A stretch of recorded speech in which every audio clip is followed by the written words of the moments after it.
ನೆಹೆಮ್ಯ ಪುಸ್ತಕ ಅಧ್ಯಾಯ 4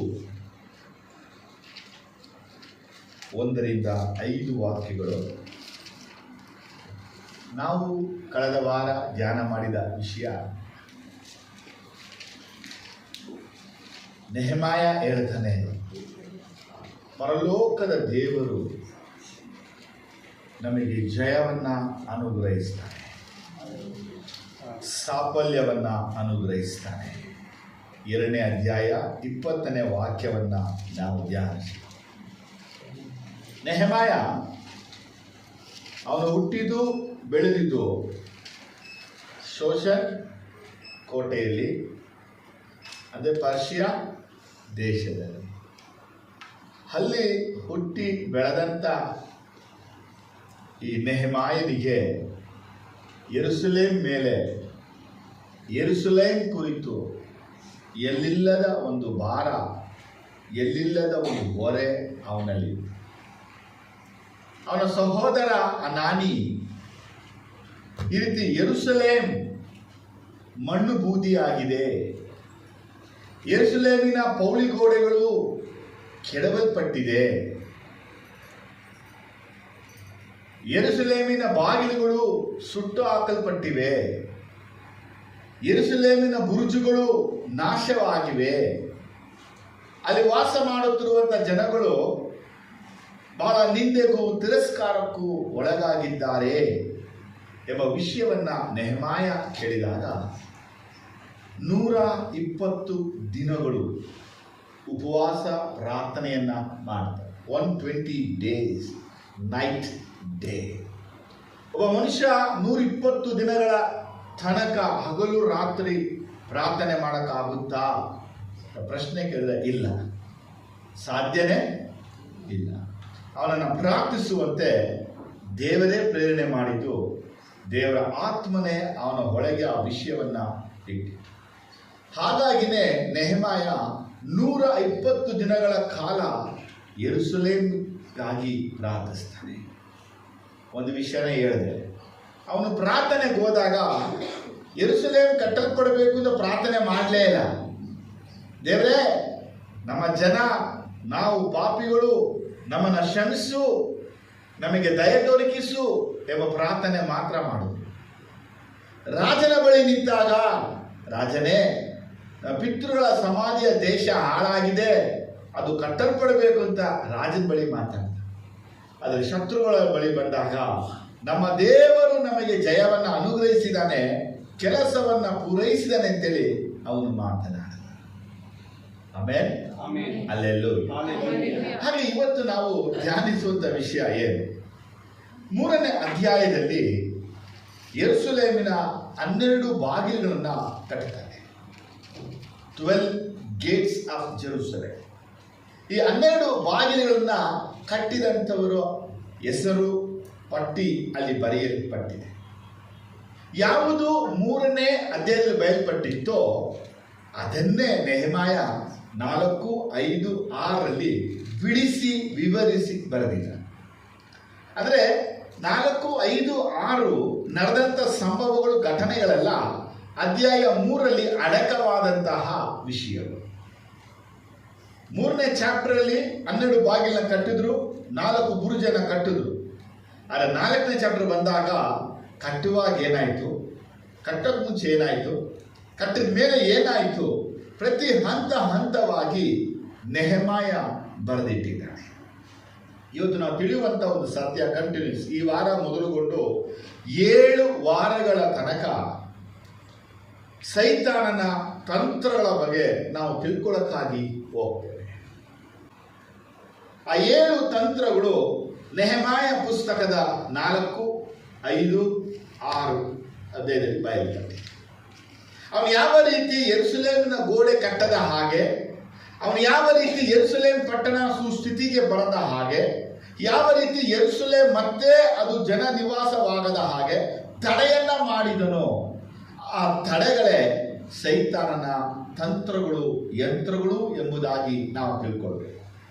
ನಮಗೆಲ್ಲರೂ ಗೊತ್ತಿರುವಂಥ ವಾಕ್ಯ 2 ಕೊರಿಂಥ ಅಧ್ಯಾಯ 2 ವಾಕ್ಯ 11ರಲ್ಲಿ ನಮಗೆ ಸೈತಾನನ ತಂತ್ರಗಳೆಲ್ಲ ಬಲ್ಲೆವು. ಏನೇಳಿ? We know all the devices and plans of Satan. ಸೈತಾನನ ಎಲ್ಲ ಕುತಂತ್ರ ತಂತ್ರಗಳೆಲ್ಲ ನಮಗೆ ಗೊತ್ತುಂಟು ಎಂಬುದಾಗಿ 2 ಕೊರಿಂಥ 2ನೇ ಅಧ್ಯಾಯ 11ನೇ ವಾಕ್ಯದಲ್ಲಿ ಬರೆಯಲ್ಪಟ್ಟಿದೆ. ಅದರಲ್ಲಿ ನಾವು ನೀವು ಪ್ರಶ್ನೆಯಾಗಿ ಮರುಪ್ರಶ್ನೆಯನ್ನ ಕೇಳಿದ್ರೆ ನಿಮಗೆ ಗೊತ್ತಿದೆಯಾ ಅಂತಂದ್ರೆ ಇಲ್ಲ ಅಂತೀರ. ಸೈತಾನ ಯಾವ ರೀತಿ ತಂತ್ರ ಉಪಯೋಗಿಸ್ತಾನೆ, ಯಂತ್ರ ಉಪಯೋಗಿಸ್ತಾನೆ, ಉಪಾಯ ಉಪಯೋಗಿಸ್ತಾನೆ, ನಿಮ್ಮ ಜೀವನದಲ್ಲಿ ಕಾರ್ಯಗಳನ್ನು ಮಾಡ್ತಾನೆ. ಯಾವಾಗ ದೇವ ಜನರು ದೇವ ಮಕ್ಕಳು ಎದ್ದು ಕಟ್ಟೋಣ ಅಂತ ಹೇಳ್ತಾರೋ ಆವಾಗ ಸೈತಾನ ಎದ್ದು ಕೆಡೋಣ ಅಂತ ಹೇಳ್ತಾನೆ. ನೆಹೆಮಾಯ 2:18 ಕೊನೆ ಭಾಗ. ಆಗ ಅವರು ಬನ್ನಿರಿ ಕಟ್ಟೋಣ ಎಂದು ಹೇಳಿ ಆ ಒಳ್ಳೆ ಕೆಲಸಕ್ಕೆ ಕೈ ಹಾಕಲು ಧೈರ್ಯಗೊಂಡರು. ನೋಡಿ ವಾಕ್ಯ ಹೇಗಿದೆ, ಬನ್ನಿರಿ ಕಟ್ಟೋಣ. ಇಂಗ್ಲಿಷಲ್ಲಿ ರೈಸ್ ಅಂಡ್ ಬಿಲ್ಡ್ ಅಂತ ಬರೆಯಲ್ಪಟ್ಟಿದೆ. ಯಾವಾಗೆಲ್ಲ ದೇವರ ಮಕ್ಕಳು ದೇವರ ಕಾರ್ಯಗಳು, ಒಳ್ಳೆ ಕಾರ್ಯಗಳು, ಒಳ್ಳೆ ವಿಷಯಗಳು, ಒಳ್ಳೆ ಸಂಗತಿಗಳಿಗೆ ಎದ್ದು ಕಾರ್ಯಗಳನ್ನು ಮಾಡಕ್ಕಾಗಿ ನಿಲ್ತಾರೋ ಆಗ ಸೈತಾನ ಅವನು ಎದ್ದು ತನ್ನ ಜನರು ದೇವರ ಕಾರ್ಯಗಳಿಗೆ, ಕಟ್ಟುವ ಕಾರ್ಯಗಳಿಗೆ ಏನೆಲ್ಲ ಮಾಡ್ತಾರೋ ಅದನ್ನು ಕೆಡುವಂಥ ಕೆಲಸಗಳಿಗೆ ಸೈತಾನ ಅವನ ದೂತರು ಎದ್ದೇಳ್ತಾನೆ. ಆ ವಿಷಯವನ್ನು ನೀವು ನಿಮ್ಮ ಮನಸ್ಸಲ್ಲಿ ಫಸ್ಟ್ ಇಟ್ಕೋಬೇಕು. ಏನು ಇಟ್ಕೋಬೇಕು ಅಂತ ಕೇಳಿದ್ರೆ, ಯಾವಾಗೆಲ್ಲ ನೀವು ದೇವರಿಗಾಗಿ ಎದ್ದೇಳ್ತಿರೋ, ಯಾವಾಗೆಲ್ಲ ದೇವರ ಕೆಲಸಕ್ಕೆ ನೀವು ಕೈ ಹಾಕ್ತಿರೋ, ಯಾವಾಗೆಲ್ಲ ದೇವರ ಕಾರ್ಯಗಳಿಗಾಗಿ ನೀವು ಮುಂದೆ ಬರ್ತಿರೋ ಅವಾಗೆಲ್ಲ ಸೈತಾನ ಎದ್ದೇಳ್ತಾನೆ. ಖಂಡಿತವಾಗಿ ಸೈತಾನ ಎದ್ದೇಳ್ತಾನೆ. ನೀವು ಕಟ್ಟಕ್ಕಾಗಿ ಕೈ ಹಾಕಿದ್ರೆ ಅವನು ಕೆಡವಕ್ಕಾಗಿ ಕೈ ಹಾಕ್ತಾನೆ. ಅದಕ್ಕೆ ಹೇಳ್ತಾ ಇದ್ದೀನಿ ಒಂದು ವಿಷಯ, ನೆಹೆಮಾಯ ಗೋಡೆಯನ್ನ ಕಟ್ತಾ ಇದ್ದಾನೆ, ನೀವು ಗೋಳಾಟವನ್ನ ಕಟ್ತಾ ಇದ್ದೀರಾ. ಆಮೇಲೆ ಅಲ್ಲೇಲೂಯ. ಏನು ಹೇಳಿದೆ? ನೆಹೆಮಾಯ ಗೋಡೆ ಕಟ್ಟಿದ್ರೆ ನೀವು ಗೋಳಾಟವನ್ನ ಕಟ್ತಾ ಇದ್ದೀರಾ.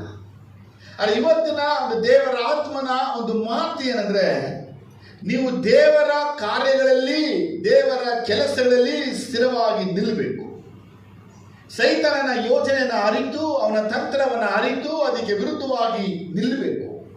ಕರ್ತನು ನಿಮ್ಮನ್ನು ಕರೆದಿದ್ದಾನೆ, ನಿಮ್ಮನ್ನು ನೇಮಿಸಿದ್ದಾನೆ, ನಿಮ್ಮನ್ನು ಆರಿಸಿಕೊಂಡಿದ್ದಾನೆ. ಆತ ನಿಮ್ಮನ್ನು ಮಹಿಮೆ ಪಡಿಸಬೇಕಾದ್ರೆ ಕರ್ತನಿಗಾಗಿ ಎದ್ದು ನೀವು ಕೆಲಸ ಮಾಡುವ ಸಮಯಗಳಲ್ಲಿ ಸೈತಾನನ ಪ್ರತಿ ತಂತ್ರಗಳನ್ನ, ಉಪಾಯಗಳನ್ನ ಅರಿಯಬೇಕು. ಇವತ್ತು ದೇವ ಮಕ್ಕಳಿಗೆ ಒಂದು ದೊಡ್ಡ ನ್ಯೂನತೆ ಏನಂತ ಕೇಳಿದ್ರೆ, ಸೈತಾನ ತಂತ್ರವನ್ನ ಅರಿಯದೇ ಇಲ್ಲ. ಗೊತ್ತಾಗಲ್ಲ ನಮಗೆ ಏನಕ್ಕೆ ಹಿಂಗಾಗ್ತಾ ಇದೆ, ಯಾಕೆ ಹಿಂಗಾಗ್ತಾ ಇದೆ, ಏನಕ್ಕೆ ಹಿಂಗೆ ಆಗಬೇಕು. ಇದರಿಂದ ಏನಾಗುತ್ತದೆ, ನಮ್ಮ ಒಳಗೆ ಅನೇಕ ಬಾರಿ ದೇವರ ಆತ್ಮ ಒಳಗೆ ಪ್ರೇರಣೆ ಮಾಡಿದ್ರು, ದೇವರ ಆತ್ಮನ ಜೊತೆ ಮಾತಾಡಿದ್ರು, ದೇವರ ಆತ್ಮ ನಮ್ಮ ಕನಸಲ್ಲೇ ಮಾತಾಡಿದ್ರು. ನಮಗೆ ವಿಷಯಗಳನ್ನ ಬಿಡಿಸಿ ದೇವರ ಆತ್ಮ ನಮಗೆ ಹೇಳಿಕೊಟ್ರು.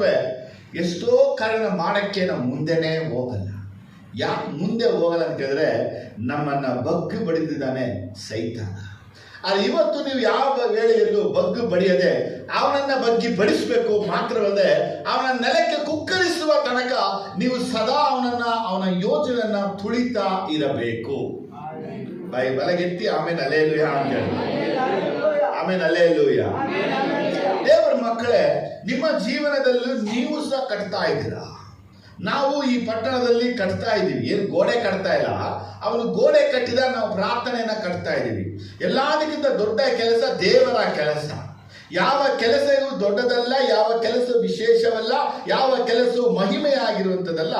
ದೇವರ ಕೆಲಸ ಹೊರತಾಗಿ ದೇವರ ಕೆಲಸ ಯಾರೆಲ್ಲ ಮಾಡ್ತಾರೋ, ದೇವರ ಕೆಲಸಕ್ಕೆ ಯಾರೆಲ್ಲ ಕೈ ಹಾಕ್ತಾರೋ, ದೇವರ ಕೆಲಸಕ್ಕೆ ಕಾಲು ಹಾಕ್ತಾರೋ, ದೇವರ ಕೆಲಸ ಮಾಡಬೇಕು ಅಂತ ನಿಂತಿರ್ತಾರೋ ಅವ್ರ ಜೀವನದಲ್ಲಿ ಯಾವತ್ತು ವಿರೋಧತ್ವಗಳು, ವೈರತ್ವಗಳು, ಹಗೆತನಗಳು, ದ್ವೇಷಗಳು ಬಂದೇ ಬರುತ್ತೆ. ಆ ಸಮಯಗಳಲ್ಲಿ ನೀವೇನ್ ಮಾಡ್ತೀರಾ? ನೆಹೆಮಾಯ ಏನ್ ಮಾಡಿದ, ನಾವೇನ್ ಮಾಡ್ತೀವಿ? ನೆಹೆಮಾಯ ಏನ್ ಮಾಡಲಿಲ್ಲ, ನಾವೇನ್ ಮಾಡ್ತಾ ಇದ್ದೀವಿ ಅನ್ನೋದೇ ಈ 4, 5, 6ರಲ್ಲಿ ಸಂಕ್ಷಿಪ್ತವಾಗಿ ಬರೆದಿದ್ದಾನೆ. ಅದರಲ್ಲಿ ಇವತ್ತು ನಾವು ಒಂದನ್ನ ಮಾತ್ರ ಧ್ಯಾನ ಮಾಡುವಂತಹ ವಿಷಯ, ಅದು ನೆಹೆಮಾಯ 4ನೇ ಅಧ್ಯಾಯದಲ್ಲಿ ವಾಕ್ಯ 2.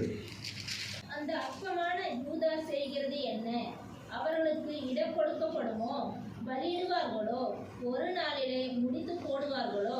சுட்டெரித்து போடப்பட்ட மண்மேடுகளான கற்களுக்கு உயிர் கொடுப்பார்களோ என்று தன் சகோதரருக்கு சமரியாவின் சேனைக்கும் முன்பாக சொன்னார். ಬಲಹೀನರಾದ ಯಹೂದ್ಯರು ಈ ಬಲಹೀನರಾದ ಯಹೂದ್ಯರು ಮಾಡುವುದು ಏನು? ತಮ್ಮನ್ನು ಬಲಪಡಿಸಿಕೊಳ್ಳುವರೋ? ಬಲಿಯನ್ನು ಅರ್ಪಿಸುವರೋ? ಒಂದೇ ದಿವಸದಲ್ಲಿ ಕೆಲಸವನ್ನು ತೀರಿಸುವರೋ? ಮಣ್ಣು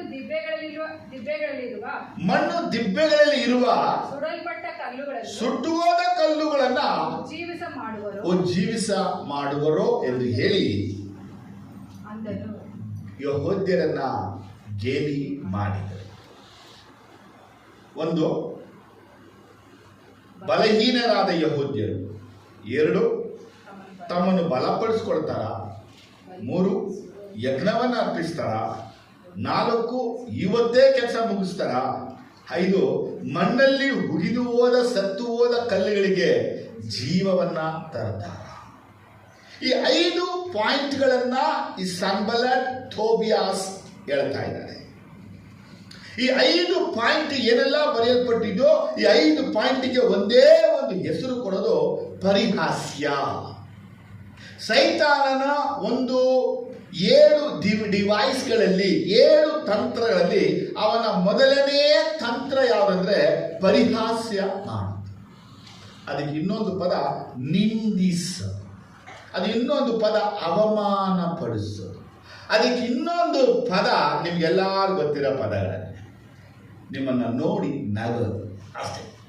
ಅಲ್ಲನ್ನ ಬಿಟ್ಟು ನಗೋದು, ಗೇಲಿ ಮಾಡ.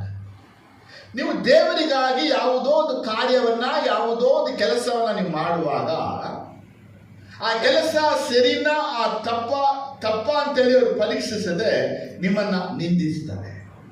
ನಿಮ್ಮನ್ನ ನಿಂದಿಸಕ್ಕೆ ಇಂಗ್ಲಿಷಲ್ಲಿ ಮಾಂಕ್ ಹೇಳ್ಕೊಡುತ್ತೆ. ನಿಂದಿಸೋದು, ಅವಮಾನ ಪಡಿಸೋದು, ಪರಿಹಾಸ್ಯ ಮಾಡೋದು, ಈ ಕಾರ್ಯಗಳನ್ನ ಮಾಡಕ್ಕೆ ಒಬ್ಬ ವ್ಯಕ್ತಿಗೆ ನಮ್ಮಲ್ಲಿ ಒಳ್ಳೆಯದೇ ಬೇಕು ಕೆಟ್ಟದೇ ಬೇಕು ಅನ್ನುವಂಥ ಅವಶ್ಯಕತೆಗಳು ಇಲ್ಲ. ಈ ಕಾರ್ಯವನ್ನ ಯಾರೆಲ್ಲ ಮಾಡಕ್ ಮನಸ್ಸು ಮಾಡ್ತಾರೋ ನಾವು ಏನು ಮಾಡಿದ್ರು ನಮ್ಮನ್ನ ನೋಡಿ ನಗ್ತಾರೆ. ಕೇಳ್ಬೋದು, ನಗೋದು ಏನ್ ವಿಷಯ ಅಂತೇಳಿ. ಹೌದು, ನಗುವುದೇ ಸೈತಾನನ ಒಂದು ಅತಿ ದೊಡ್ಡ ಆಯುಧ. ದೇವ ಮಕ್ಕಳು ದೇವರ ಕಾರ್ಯಗಳನ್ನು ಮಾಡುವಾಗ ಆ ಕಾರ್ಯಗಳಲ್ಲಿ ಮನ ಗುಂದಿಸುವಂಥದ್ದು, ಮನ ಒಡೆದು ಹೋಗುವಂಥದ್ದು, ದುಃಖ ಉಂಟಾಗುವಂತೆ ಮಾಡುವಂಥದ್ದೇ ನಗುವ ಒಂದು ಕಾರ್ಯ. ನಿಮ್ಮನ್ನ ಯಾರಾದರೂ ಗೇಲಿ ಮಾಡಿದರೆ, ಹಾಸ್ಯ ಮಾಡಿದರೆ, ಪರಿಹಾಸ್ಯ ಮಾಡಿದರೆ, ನಿಂದಿಸಿದಾಗ ನೀವು ಮಾಡುವ ಕಾರ್ಯಗಳಲ್ಲಿ ಮುಂದೆ ಹೋಗ್ತೀರಾ, ನಿಲ್ತೀರಾ? ದೇವರಿಗಾಗಿ ನಿಂತು ಪ್ರಾರಂಭಿಸಿದ ಕೆಲಸವನ್ನ ಮುಗಿಸ್ತೀರಾ, ಆ ಕೆಲಸ ಅಲ್ಲೇ ನಿಲ್ಲಿಸ್ತೀರಾ? ನೆಹೆಮೀಯನ ಕಾಲದಲ್ಲಿ ನಡೆದಂತಹ ಒಂದು ಘಟನೆ ಇದು. ಈ ಸನ್ಬಲ್ಲಟ್ ಯಾರು ಅಂತ ಕೇಳಿದ್ರೆ ಅವನು ಸಮರಿಯದ ಒಂದು ಗವರ್ನರ್ ಆಗಿದ್ದಾನೆ.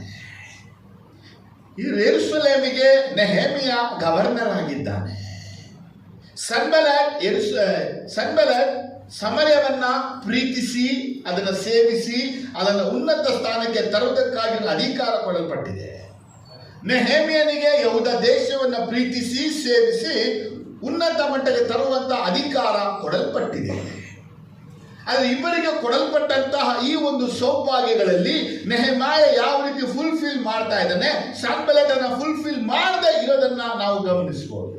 1,80,000 ಸೈನಿಕರು ಜೊತೆಯಲ್ಲಿದ್ದಾರೆ. ಈ ಸೇನೆಯನ್ನು ಕೊಡಲ್ಪಟ್ಟಂತ ಉದ್ದೇಶ ಏನಂದ್ರೆ ಸಮರ್ಯವನ್ನ ಅವನು ಸುಸ್ಥಿತಿಗೆ ತರಬೇಕು ಅನ್ನೋದನ್ನ. ಆದರೆ ಸಮರ್ಯವನ್ನ ಸುಸ್ಥಿತಿಗೆ ತರುವುದಕ್ಕೆ ಬದಲಾಗಿ ಯೆರೂಸಲೇಮನ್ನ ಹಾಳು ಮಾಡುವಂತ ಪರಿಸ್ಥಿತಿಗಳಲ್ಲಿ ಅವನು ಮನಸ್ಸು ಉಳ್ಳವನಾಗಿದ್ದ. ಈ ಸನ್ಬಲ್ಲಟ್ ಇವತ್ತು ಅನೇಕರ ಜೀವನದಲ್ಲಿ ಇದ್ದಾನೆ. ಟೋಬಿಯಾಸ್ ಅನೇಕರ ಜೀವನದಲ್ಲಿ ಇದ್ದಾನೆ.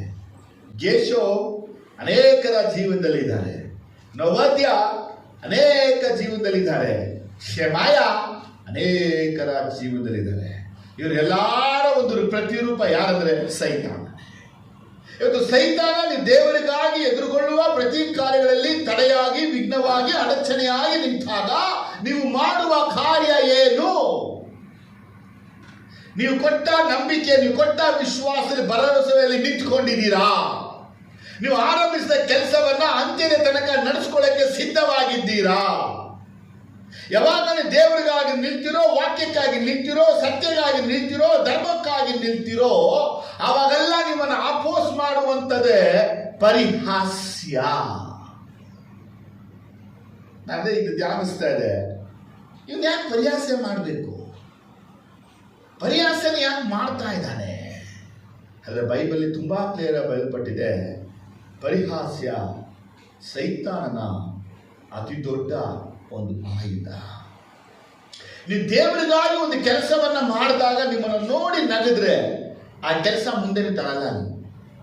ದೇವರಿಗಾಗಿ ನಿಂತ್ಕೊಂಡಾಗ ನಿಮ್ಮನ್ನು ಯಾರಾದ್ರೂ ನಗಾಡಿದ್ರೆ ನೀವು ದೇವರಿಗಾಗಿ ನಿಂತ್ಕೊಳ್ಳಲ್ಲ.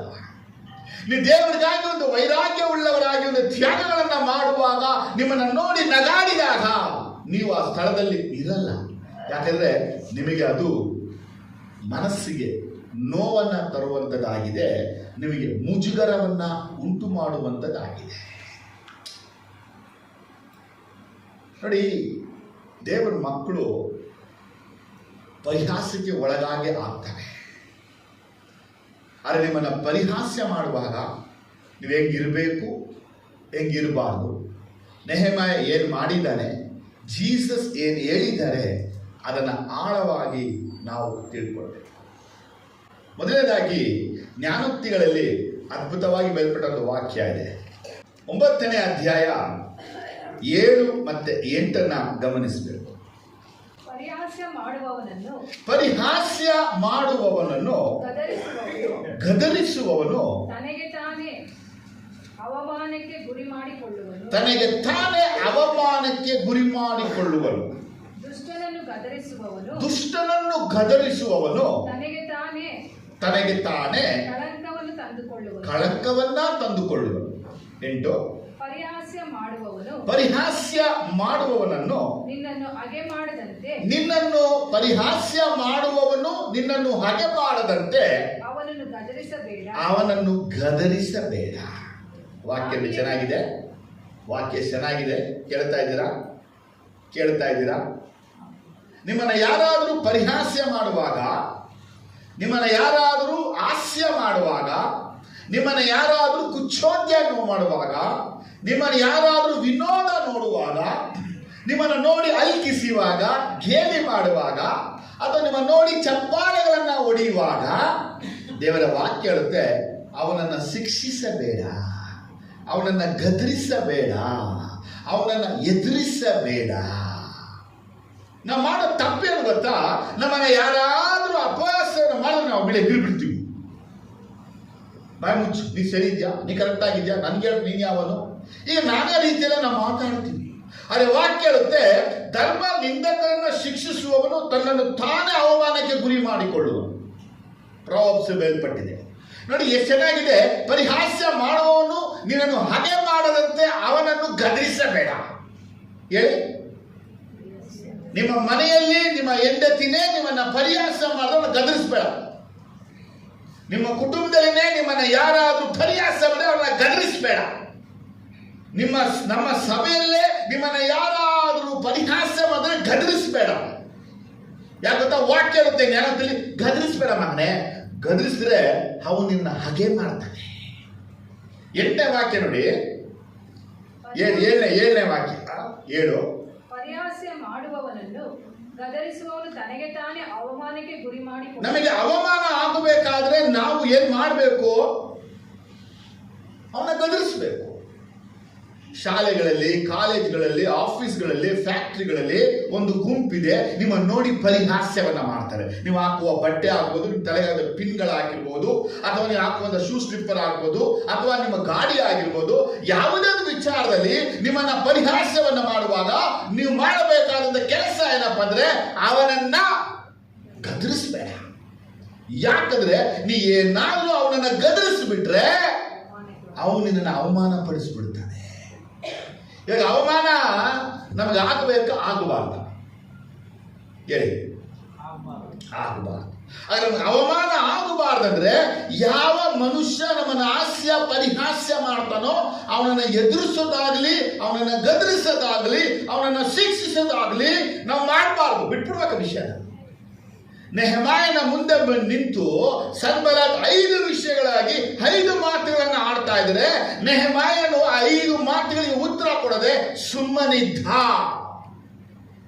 ಇವತ್ತು ನಿಮ್ಮ ಜೀವನದಲ್ಲಿ ಯಾರು ಯಾವ ವ್ಯಕ್ತಿ ಯಾವ ಕಡೆಗಳಲ್ಲಿ ಯಾವ ಜಾಗಗಳಲ್ಲಿ ನಿಮ್ಮನ್ನ ಪರಿಹಾಸ್ಯಗಳನ್ನ ಮಾಡ್ತಾರೋ ಅವರನ್ನ ಗದರಿಸಬೇಡಿ, ಅವ್ರನ್ನ ಎದುರಿಸಬೇಡಿ, ಅವ್ರನ್ನ ಶಿಕ್ಷಿಸಬೇಡಿ, ಅವ್ರನ್ನ ದಂಡಿಸಬೇಡಿ. ಬದಲಾಗಿ ಸುಮ್ಮನೆ ಇರಿ. ಯಾಕೆ ಗೊತ್ತಾ? ಅವನು ಜ್ಞಾನಿ ಆಗಿದ್ರೆ ನಿಮ್ಮನ್ನ ಪ್ರೀತಿಸ್ತಾನೆ, ಅವನು ವಿವೇಕಿ ಆಗಿದ್ರೆ ನಿಮ್ಮನ್ನ ಪ್ರೀತಿಸ್ತಾನೆ, ಅವನಿಗೆ ಜಾಣ್ಮೆಗೆ ನಿಮ್ಮನ್ನ ಪ್ರೀತಿಸ್ತಾನೆ. ಅದರೊಳಗೆ ಜ್ಞಾನವು ವಿವೇಕವು ತಿಳುವಳಿಕೆಯೂ ಅರಿವು ಇಲ್ಲದ ನಿಮಿತ್ತ ಅವನು ನಿಮ್ಮನ್ನ ಅವಮಾನ ಪಡಿಸ್ತಾನೆ. ಎಷ್ಟು ಜನಕ್ಕೆ ವಿಷಯ ಅರ್ಥ ಆಯ್ತು? ವಿಷಯ hallelujah, amen, amen, hallelujah, amen. 14ನೇ ಅಧ್ಯಾಯದಲ್ಲಿ 6ನೇ ವಾಕ್ಯ 7ನೇ ವಾಕ್ಯವನ್ನ ನೋಡಿ. ಜ್ಞಾನೋಕ್ತಿಗಳು 14ರಲ್ಲಿ ಮಾಡುವವನು ಜ್ಞಾನವನ್ನು ಹುಡುಕಿದರೂ ಅದನ್ನು ಕಂಡುಕೊಳ್ಳುವುದಿಲ್ಲ. ವಾಕ್ಯ ನೋಡಿ, ಹಾಸ್ಯವನ್ನ ಯಾರೆಲ್ಲ ಮಾಡ್ತಾನೋ ಜ್ಞಾನ ಹುಡುಕಿದ್ರು ಅದನ್ನ ಕಂಡುಕೊಳ್ಳೋದಿಲ್ಲ. ತಿಳ್ಕೊಳ್ಬೇಕು. ಅದೇನಂದ್ರೆ ಯಾರೆಲ್ಲ ಪರಿಹಾಸ್ಯ ಹಾಸ್ಯ ಗೇಲಿಯನ್ನ ಮಾಡ್ತಾರೋ ಅವರ ಒಳಗೆ ಜ್ಞಾನ ಇಲ್ಲ. ಇವಾಗ ನಮ್ಗೆ ಏನಾಗುತ್ತಂದ್ರೆ ನಾವು ಮಾಡುವ ಒಂದು ಕೆಲಸ, ನಾವು ಮಾಡುವ ಒಂದು ಕಾರ್ಯಗಳಲ್ಲಿ ನಮ್ಮನ್ನು ನೋಡಿದ್ರೆ ಹಾಸ್ಯ ಮಾಡುವಾಗ ನಮ್ಗೊಂಥರ ನೋವಾಗುತ್ತೆ, ನಮ್ಗೊಂಥರ ಮುಜುಗರ ಆಗುತ್ತೆ, ನಮ್ಗೇನೋ ಒಂಥರ ಅನಿಸುತ್ತೆ. ಆದರೆ ಫ್ಯಾಕ್ಟ್ ಏನಪ್ಪ ಅಂದ್ರೆ ಅವನ ಒಳಗೆ ಜ್ಞಾನ ಇಲ್ಲದ ನಿಮಿತ್ತವಾಗಿ ಅವನು ನಮ್ಮನ್ನ ಪರಿಹಾಸ್ಯ ಮಾಡ್ತಾ ಇದ್ದಾನೆ. ನಿಮ್ಮಲ್ಲಿ, ನಿಮ್ಮ ಮನೆಯಲ್ಲಿ, ಸಭೆಯಲ್ಲಿ ಯಾರಾದ್ರೂ ನಿಮ್ಮನ್ನ ಪರಿಹಾಸ್ಯ ಮಾಡಿದ್ರೆ ಫಸ್ಟ್ ಅವಗಳಿಗೆ ತಿಳ್ಕೋಬೇಕು, ಅವಳಿಗೆ ಏನಿಲ್ಲ, ಜ್ಞಾನ ಇಲ್ಲ. ನೆಕ್ಸ್ಟ್ ನೋಡಿ, ವಿವೇಚಿಸುವವನಿಗೆ ತಿಳುವಳಿಕೆಯು ಸುಲಭವಾಗಿದೆ. ನೆಕ್ಸ್ಟ್ ವಾಕ್ಯ 7. ನೀನು ಬುದ್ಧಿಹೀನನಲ್ಲಿ ತಿಳುವಳಿಕೆಯ ತುಟಿಗಳನ್ನು ಕಾಣದೆ ಹೋದರೆ ಅವನ ಬಳಿಯಿಂದ ನೀನು ಹೋಗು. ವಾಕ್ಯ ನೋಡಿ, ಬುದ್ಧಿಹೀನನಲ್ಲಿ ತಿಳುವಳಿಕೆಯ ತುಟಿಗಳನ್ನು ಕಾಣದೆ ಹೋದರೆ ಅವನ ಬಳಿಯಿಂದ ನೀನು ಓಡಿ ಹೋಗು. Leave, far away, get away, get out. ಯಾರು ನಮ್ಮನ್ನ ಹಾಸ್ಯ ಪರಿಹಾಸ್ಯ ನಿಂದಿಸ್ತಾ ಇದ್ದಾರೋ ಅವ್ರಿಗೆ ಬುದ್ಧಿಹೀನರಾಗಿದ್ದಾರೆ. ಅವರ ತುಟಿಯಲ್ಲಿ ತಿಳುವಳಿಕೆ ಇಲ್ಲ. ಒಬ್ಬ ಮನುಷ್ಯ ತಿಳುವಳಿಕೆ ಉಳ್ಳವನಾಗಿದ್ರೆ ನಿಮ್ಮನ್ನ ಪರಿಹಾಸ್ಯ ಮಾಡೋದಿಲ್ಲ. ನಮ್ಮನ್ನ ಪರಿಹಾಸ್ಯ ಮಾಡ್ತಾನಂದ್ರೆ ಅವನು ಏನಿಲ್ಲ, ತಿಳುವಳಿಕೆ ಇಲ್ಲ. ಒಂದು ಜ್ಞಾನ ಇಲ್ಲ, 2 ತಿಳುವಳಿಕೆ. ನೆಕ್ಸ್ಟ್ ವರ್ಡ್ ನೋಡಿ, ಜಾಣನ ಜ್ಞಾನವು ತನ್ನ ಮಾರ್ಗವನ್ನು ಗ್ರಹಿಸುವಂತದ್ದಾಗಿದೆ, ಮೂಢರ ಬುದ್ಧಿಹೀನತೆಯು ಮೋಸಕರ. ಮೂಢರ ಬುದ್ಧಿಹೀನತೆಯು ಮೋಸಕರ. ಒಬ್ಬ ಮೂಢ ಅವನು ಎಷ್ಟೇ ಬುದ್ಧಿ ಪಡೆಯಲ್ಲ, ಬುದ್ಧಿಹೀನನೇ ಆಗಿರ್ತಾನೆ, ಆ ಬುದ್ಧಿ ಮೋಸಕರ. 9ನೇ ವಾಕ್ಯ ನೋಡಿ, ಬುದ್ಧಿಹೀನರು ಪಾಪಕ್ಕೆ ಹಾಸ್ಯ ಮಾಡುತ್ತಾರೆ, ನೀತಿವಂತರಲ್ಲಿ ದಯೆ ಇಲ್ಲ. ಏನು ವರ್ಡ್ ನೋಡಿ, ಎಷ್ಟು ವಾಕ್ಯ ಅರ್ಥ ಇದೆ? ನಮ್ಮನ್ನು ಯಾರು ಪರಿಹಾಸ್ಯ ಮಾಡ್ತಾರೋ, ನಿಂದಿಸ್ತಾರೋ, ಅವಮಾನ ಪಡಿಸ್ತಾ ಇದ್ದಾರೋ ಅವರು ಬುದ್ಧಿಹೀನರು, ಪಾಪಕ್ಕೆ ಹಾಸ್ಯ ಮಾಡ್ತಾ ಇದ್ದಾರೆ. ಆಕ್ಚುಲಿ ಅವರು ಯಾರಿಗೆ ಪರಿಹಾಸ್ಯ ಮಾಡ್ತಾರೋ? ನಮ್ಮನ್ನ. ಯಾರೇ ನಮ್ಮನ್ನ ಅವ್ರೇನ್ ಮಾಡ್ತಾ ಇರೋದು? ಪರಿಹಾಸ್ಯ ಮಾಡ್ತಾ ಇರೋದು. ಅದೇ ವಾಕ್ಯ ಹೇಳ್ತೈತೆ, ಅವರು ಪರಿಹಾಸ್ಯ ನಮ್ಮನ್ನ ಮಾಡ್ತಾ ಇಲ್ಲ, ಪಾಪಕ್ಕೆ ಅವರು ಪರಿಹಾಸ್ಯವನ್ನ ಮಾಡ್ತಾ ಇದ್ದಾರೆ. ಹಾಗಾದರೆ ನಿಮ್ಮ ಮನೆಯಲ್ಲಿ ನಿಮ್ಮನ್ನ ಯಾರಾದರೂ ನಿಂದಿಸಿದ್ರೆ, ನಿಮ್ಮ ಮನೆಯಲ್ಲಿ ಯಾರಾದರೂ ನಿಮ್ಮ ನೋಡಿ ಗೇಲಿ ಹಾಡನ್ನ ಆಡಿದ್ರೆ, ಅಥವಾ ನಿಮ್ಮ ಕುಟುಂಬದಲ್ಲಿ ಯಾರಾದರೂ ನಿಮ್ಮ ನೋಡಿ ಚಪ್ಪಾಳೆಯನ್ನ ಹೊಡೆದ್ರೆ, ಆಗ ನೀವು ತಿಳ್ಕೊಳ್ಬೇಕು, ಇವನು ಪಾಪಕ್ಕೆ ಹಾಸ್ಯ ಮಾಡ್ತಾ ಇದ್ದಾನೆ, ನನಗಲ್ಲ. ಸ್ತೋತ್ರ ಹೇಳಿ. ನೀವು ನಿಮಗೆ ತಗೊಳ್ಬೇಡಿ, ಅವನು ನಿಮಗೆ ಹಾಸ್ಯ ಮಾಡಕ್ಕಾಗಲ್ಲ. ಯಾಕಂದ್ರೆ ನಾವು ದೇವರ ನೀತಿವಂತರಾದ ನಿಮಿತ್ತವಾಗಿ ದೇವರ ದಯೆ ನಮ್ಮ ಮೇಲದೆ. ಆಮೇಲೆ ಹಲ್ಲೆಲೂಯಾ. 29ನೇ ವಾಕ್ಯ 14:29. ಕೋಪಕ್ಕೆ ನಿಧಾನಿಸು, ದೀರ್ಘ ಶಾಂತನು ದೊಡ್ಡ ವಿವೇಕಿ, ಆತ್ಮದಲ್ಲಿ ಆತುರ ಪಡುವವನು ಮೂಢತೆಯನ್ನು ವೃದ್ಧಿ ಮಾಡುವನು. ನೋಡಿ ಏನಂತೆ 29. ಕೋಪಕ್ಕೆ ನಿಧಾನಿಸು, ಕೋಪಕ್ಕೆ ನಿಧಾನಿಸು, ದೀರ್ಘ ಶಾಂತನು ದೊಡ್ಡ ವಿವೇಕಿ, ಆತ್ಮದಲ್ಲಿ ಆತ್ಮದಲ್ಲಿ ಆತುರ ಪಡುವವನು ಮೂಢತೆಯನ್ನು ವೃದ್ಧಿ ಮಾಡು. ಮೂಢತೆಯನ್ನ ವೃದ್ಧಿ ಮಾಡುವ. ಈ ವರ್ಡ್ ನಮ್ಗೆ ಹೇಳುತ್ತೆ ಅಂದ್ರೆ, ನಮ್ಮನ್ನ ಯಾರಾದ್ರೂ ಹಾಸ್ಯ ಪರಿಹಾಸ್ಯವನ್ನ ಮಾಡುವಾಗ ಕಾಮನ್ ಆಗಿ ನಮಗೆ ಕೋಪ ಬರೆದ್ರೆ ಮನುಷ್ಯ ಯಾರಿಲ್ಲ. ಕೋಪ ರೋಸ ನಮಗೂ ಬರುತ್ತೆ. ವಾಕ್ಯ ಹೇಳ್ತದೆ, ಕೋಪ ಏನ್ ಮಾಡಬೇಡ. ಏನಿ ಗೊತ್ತಾ, ನೀ ದೀರ್ಘ ಶಾಂತಿ ಇದ್ರೆ ನೀನು ವಿವೇಕಿ ಆಗಿರ್ತೀಯ. ಆತ್ಮದಲ್ಲಿನೂ ಆತರ ಪಡಬೇಡ. ಎಲ್ಲಿ ಕೋಪ ನಿನಗೆ ಬಾಯಲ್ಲಿ ಬರೆದು, ಕಣ್ಣಲ್ಲಿ ಬರೆದು, ಮೂಗಲ್ಲಿ ಬರೆದು ಹೋದ್ರು, ಆತ್ಮದಲ್ಲೂ ನಿನ್ನೆ ಆತುರ ಪಡಬೇಡ. ಆತ್ಮದಲ್ಲಿ ಆತುರ ಪಟ್ರೆ ಮೂಢತೆಯಿಂದ ವೃದ್ಧಿ ಆಗ್ತೀಯ. ಅಂದ್ರೆ ಜ್ಞಾನದಲ್ಲಿ ವೃದ್ಧಿ ಆಗಿಲ್ಲ, ಅವಿವೇಕ ಅಜ್ಞಾನದಲ್ಲೇ ವೃದ್ಧಿ ಆಗ. ಸೊ ಈ ವಾಕ್ಯ ನಮ್ಗೆ ಏನು ಎಚ್ಚರಿಸ್ತಾ ಇದೆ ಅಂತ ಕೇಳಿದ್ರೆ, ನಿಮ್ಮನ್ನ ಯಾರು ಗೇಲಿ ಮಾಡಿದ್ರು, ನಿಮ್ಮನ್ನ ಯಾರು ಪರಿಹಾಸ್ಯ ಮಾಡಿದ್ರು, ಅಥವಾ ನಿಮ್ಮನ್ನ ಯಾರೇ ನಿಂದಿಸಿದ್ರು, ನೀವು ಅವರ ಗೊಡವೆಗೆ ಹೋಗಬೇಡಿ. ಆಮೇಲೆ ಜ್ಞಾನೋಕ್ತಿ 19:28, ಭಕ್ತಿಹೀನನ ಸಾಕ್ಷಿಯು ನ್ಯಾಯ ತೀರ್ಪನ್ನು ಗೇಲಿ ಮಾಡುತ್ತವೆ, ದುಷ್ಟನ ಬಾಯು ದ್ರೋಹವನ್ನು ನುಂಗುವುದು, ಪರಿಹಾಸ್ಯಗಾರರಿಗೆ ನ್ಯಾಯ ತೀರ್ಪುಗಳು, ಬುದ್ಧಿಹೀನರ ಬೆನ್ನಿಗೆ ಪೆಟ್ಟುಗಳು ಸಿದ್ಧವಾಗಿವೆ. ನೀಚ ಸಾಕ್ಷಿಯು ನ್ಯಾಯವನ್ನ ಗೇಲಿ ಮಾಡುವನು, ದುಷ್ಟರ ಬಾಯಿ ದ್ರೋಹವನ್ನ ಆತುರದಿಂದ ನುಂಗುವುದು, ಧರ್ಮನಿಂದಕರಿಗೆ ದಂಡನೆಯ ತೀರ್ಪು ಸಿದ್ಧ, ಮೂಢರ ಬೆನ್ನಿಗೆ ಪೆಟ್ಟು ಖಂಡಿತ. ಇದು ವರ್ಡ್ ಚೆನ್ನಾಗಿದೆ ನೋಡಿ. ಯಾರ್ಯಾರೆಲ್ಲ ಭಕ್ತಿಹೀನರಾಗಿರ್ತಾರೋ, ಭಕ್ತಿಹೀನನ ಸಾಕ್ಷಿಯು ನ್ಯಾಯ ತೀರ್ಪನ್ನು ಗೇಲಿ ಮಾಡುತ್ತವೆ. ಸರಿನಾ? ಆ ಕೆಲವು ವಾಕ್ಯ ಚೆನ್ನಾಗಿದೆ ನೋಡಿ. ದುಷ್ಟನ ಬಾಯಿ ದ್ರೋಹವನ್ನು ನುಂಗು, ದುಷ್ಟರ ಬಾಯಿ ದ್ರೋಹವನ್ನು ಆತುರದಿಂದ ನುಂಗುವುದು, ಆ ಪರಿಹಾಸ್ಯಗಾರರಿಗೆ ನ್ಯಾಯ ತೀರ್ಪು. ಜ್ವರ ಹೇಳಿ. ಪರಿಹಾಸ್ಯ ಮಾಡಿದ್ರೆ ನ್ಯಾಯ ತೀರ್ಪು, ಪರಿಹಾಸ್ಯ ಮಾಡಿದ್ರೆ ನ್ಯಾಯ ತೀರ್ಪು, ಪರಿಸರ. ಬುದ್ಧಿಹೀನರ ಬೆನ್ನಿಗೆ ಪೆಟ್ಟುಗಳು ಆಲ್ರೆಡಿ ರೆಡಿಯಾಗಿದೆ. ಈ ವಾಕ್ಯ ಹೇಳುತ್ತೆ ಅಂದ್ರೆ, ನಿಮ್ಮನ್ನ ಯಾರಾದ್ರೂ ನಿಂದಿಸಿ ಅವಮಾನ ಪಡಿಸ್ತಾ ಇರುವಾಗ ಈ ವಾಕ್ಯ ನಿಮ್ಮ ನೆನಪಲ್ಲಿರ್ಬೇಕು. ಇವನು ನನ್ನನ್ನ ನಿಂದಿಸ್ತಾ ಇದ್ದಾನೆ, ನಾ ಮಾಡುವ ಕಾರ್ಯವನ್ನು ನಿಂದಿಸ್ತಾ ಇದ್ದಾನೆ, ದೇವರ ಕೆಲಸವನ್ನು ನಿಂದಿಸ್ತಾ ಇದ್ದಾನೆ, ಹಾಗಾಗಿ ಇವನಿಗೆ ದೇವರು ಆಲ್ರೆಡಿ ನ್ಯಾಯ ತೀರ್ಪನ್ನ ಸಿದ್ಧ ಮಾಡಿ ಇವನ ಬೆನ್ನಿಗೆ ಏಟು ಕೊಡಕ ಈ ಕೋಲನ್ನು ರೆಡಿ ಮಾಡಿದ್ದಾನೆ. ಯಾವತ್ತು ದೇವರನಿಗೆ ಹೊಡಿತಾನೆ ಅಂತ ಗೊತ್ತಿಲ್ಲ, ಯಾವತ್ತು ದೇವರನಿಗೆ ನ್ಯಾಯ ತೀರ್ಪು ಮಾಡ್ತಾನೆ ಅಂತ ಗೊತ್ತಿಲ್ಲ. ಆದರೆ ದೇವರು ಅವನಿಗೆ ಒಡೆಯದಂತೆ, ನ್ಯಾಯ ತೀರ್ಪು ಆಗದಂತೆ ಮಧ್ಯ ಬಾಯಿ ಹಾಕೋರು ನಾವು. ನಾ ಹೇಳಿದ್ರೆ ಮಧ್ಯ ಬಾಯಿ ಕೊಟ್ಟರು ನಾವು. ನಿಮ್ಮನ್ನು ನಿಂದಿಸಿ ನಿಮ್ಮನ್ನು ಅವಮಾನ ಪಡಿಸುವಾಗ ಸುಮ್ಮನಿರ್ಬೇಕು, ಸೈಲೆಂಟ್ ಆಗಿರಿ. ನಿಮ್ಮ ಕೆಲಸ ಏನೋ ಎದ್ದು ಕಟ್ಟದು, ನಿಮ್ಮ ಕೆಲಸ ಏನೋ ಎದ್ದು ಕಟ್ಟದು. ಎದೊಳಿ ಕಟ್ಟಿ ಕಟ್ಟಿ ಕಟ್ಟಿ, ಬಿಲ್ಡ್ ರೀಬಿಲ್ಡ್, ಅಷ್ಟೇ ನಮ್ಮ ಕೆಲಸ. ಆದರೆ ನಾವೇನು ಮಾಡ್ತೇವೆ, ಕಟ್ಟುವಂಥ ಕಾರ್ಯಗಳನ್ನು ನಿಲ್ಲಿಸ್ಬಿಟ್ಟು ಅವ್ರು ನಮ್ಮನ್ನು ನಿಂದಿಸಿ ಅವಮಾನ ಪಡಿಸಿದಾಗ ಅವ್ರನ್ನ ಯಾವ ರೀತಿ ನಾವು ನಿಂದಿಸಬೇಕು ಅನ್ನೋಕ್ಕಾಗಿ ನಾವು ಆಲೋಚಿಸಿ ಅವ್ರನ್ನ ವಿರುದ್ಧವಾಗಿ ನಿಂದಿಸಕ್ಕೆ ತೊಡಗ್ತೀವಿ. ಆದರೆ ಈ ವಾಕ್ಯ ನಮ್ಮ ಜೊತೆ ಮಾತಾಡ್ತಾ ಇದೆ. ಏನು ಗೊತ್ತಾ, ಅವರಿಗೆ ನ್ಯಾಯ ತೀರ್ಪು ಸಿದ್ಧವಾಗಿದೆ, ಅವರ ಬೆನ್ನಿಗೆ ಪೆಟ್ಟುಗಳು ರೆಡಿಯಾಗಿದೆ. ದೇವರು ನ್ಯಾಯ ತೀರ್ಪಿಗೂ ಒಡೆಯಕ್ಕೂ ರೆಡಿಯಾಗಿದೆ ಗುರುತೆ ಅವರು ನಮ್ಮನ್ನ ಪರಿಹಾಸ್ಯ ಮಾಡಿ. ಎಷ್ಟು ಜನಕ್ಕೆ ವಾಕ್ಯ ಅರ್ಥ ಆಯ್ತು? ಹಲ್ಲೆಲೂಯಾ. ಇದಕ್ಕಿಂತ ವೆರಿ ಬ್ಯೂಟಿಫುಲ್ ವಾಕ್ಯ ಚೆನ್ನಾಗಿದೆ. ಯೆಶಾಯ 28ರಲ್ಲಿ 22ನೇ ವಾಕ್ಯ. ಆದ ಕಾರಣ ನಿಮ್ಮ ಬಂಧನಗಳು ಇನ್ನು ಬಿಗಿಯಾಗದಂತೆ ಧರ್ಮ ನಿಂದೆಯನ್ನು ಬಿಡಿರಿ, ಭೂಮಂಡಲದಲ್ಲೆಲ್ಲ ನಿಶ್ಚಿತ ಪ್ರಳಯವಾಗಲಿ ಎಂದು ಸೇನಾಧೀಶ್ವರನಾದ ಯೆಹೋವನೆಂಬ ಕರ್ತನು ನುಡಿಯುವುದನ್ನು ಕೇಳಿದ್ದೇನೆ. ಮೇಲ್ ವಾಕ್ಯ ಚೆನ್ನಾಗಿ ನೋಡಿ. ಏನು ವಾಕ್ಯ ಅಂದ್ರೆ, ಹೀಗಿರುವುದರಿಂದ ನಿಮ್ಮ ಬಂಧನಗಳು ಬಿಗಿಯಾಗದಂತೆ ಹಾಸ್ಯಗಾರರ,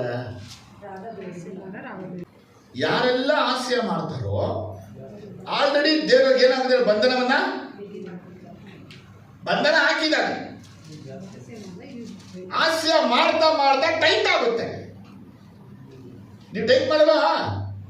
ಸಾಂಬಾರನ್ನ ಮಾಡಿ ನಿಮ್ಮ ಮಗಳ ಮನೆಗೆ ಸಾಂಬಾರನ್ನ ಕೊಟ್ಟು ಕಳಿಸುವಾಗ ಟೈಟ್ ಮಾಡ್ತೀರಾ? ಮಾಡಲ್ವಾ? ಮೊಟ್ಟೆನೋ ಬಿರಿಯಾನಿನೋ ಮಾಡಿ ಕಳಿಸುವಾಗ ಟೈಟ್ ಮಾಡ್ತೀರಾ? ಮಾಡಲ್ವಾ? ಯಾಕೆ ಟೈಟ್ ಮಾಡ್ತೀರಾ? ಅದು ಬಿದ್ದೋಗ್ಬಾರ್ದು, ಕಳಚಿ ಹೋಗಬಾರ್ದು, ಚೆಲ್ಲೋಗ್ಬಾರ್ದು. ವಾಕ್ಯ ಹೇಳ್ತಾ ಇದೆ ಧರ್ಮ ನಿಂದನೆ, ದಟ್ ಮೀನ್ಸ್ ಗೇಲಿ, ಹಾಸ್ಯ, ಪರಿಹಾಸ್ಯ ಯಾರೆಲ್ಲ ಮಾಡ್ತಾರೋ ದೇವರು ಅವರ ಮೇಲೆ ಹಾಕಿರುವ ಬಂಧನವನ್ನ ಬಿಗಿ ಮಾಡ್ತಾ ಇದ್ದಾನೆ. ಅದರ ಅರ್ಥ ಏನಡೆ? ಅದರ ಅರ್ಥ ಏನಪ್ಪ ಬಿಗಿ ಆದ್ರೆ? ಬೇಡಿ, ನಿಮ್ಮ ಕತ್ತಿಗೆ ಒಂದು ಸರಪಣೆನೆ ಹಾಕ್ಬಿಟ್ಟು ಟೈಟ್ ಮಾಡ್ತಾ ಇದ್ರೆ ಏನಾಗುತ್ತೆ? ಏನೂ ಆಗಲ್ಲ. ಏನಾಗಲ್ಲಮ್ಮ? ಏನಾಗುತ್ತೆ? ಗಂಟ್ಲು, ಕೈ ಕಟ್ಟಿದ್ರೆ, ಕಾಲು ಕಟ್ಟಿದ್ರೆ, ಹೊಟ್ಟೆ ಕಟ್ಟಿದ್ರೆ ನೋವಾಗುತ್ತಾ? ಆಗಲ್ವಾ? ಹಾಗಾದ್ರೆ ದೇವರ ವಾಕ್ಯ ಹೇಳ್ತಾ ಇದೆ, ಪರಿಹಾಸ್ಯ ಮಾಡುವಂತ ವ್ಯಕ್ತಿ ನ್ಯಾಯ ತೀರ್ಪಿಗೆ ಒಳಗಾಗಿದ್ದಾನೆ. ಪರಿಹಾಸ ಮಾಡುವ ವ್ಯಕ್ತಿ ಪಾಪವನ್ನ ಪರಿಹಾಸ ಮಾಡ್ತಾ ಇದ್ದಾನೆ. ಪರಿಹಾಸ ಮಾಡುವ ವ್ಯಕ್ತಿಗೆ ಕೋಲುಗಳು ಹೊಡೆಯಕ್ಕೆ ರೆಡಿ ಆಗಿದೆ. ಪರಿಹಾಸ ಮಾಡುವ ವ್ಯಕ್ತಿಗೆ ದೇವರು ಆಲ್ರೆಡಿ ಬಂಧನವನ್ನು ಹಾಕ್ಬಿಟ್ಟಿದ್ದಾರೆ. ಒಂದು ವೇಳೆ ಇಂಥ ಒಂದು ಪರಿಸ್ಥಿತಿ ನೀವಿದ್ರೆ ಇವತ್ತು ನೀವು ದೇವರ ಕಡೆಗೆ ತಿರುಗಿಕೊಂಡು ಇಂಥ ಗೇಲಿ ಹಾಸ್ಯ ಜೀವನದ ಹೊರಗಡೆ ಬಂದು ದೇವರ ಕಾರ್ಯಗಳಿಗೆ ಕೈಯ ಒಂದು ನೀವು ಕಟ್ಟಿ, ಇಲ್ಲ ಕಟ್ಟೋರಿಗೆ ಸಹಾಯ ಮಾಡಿ.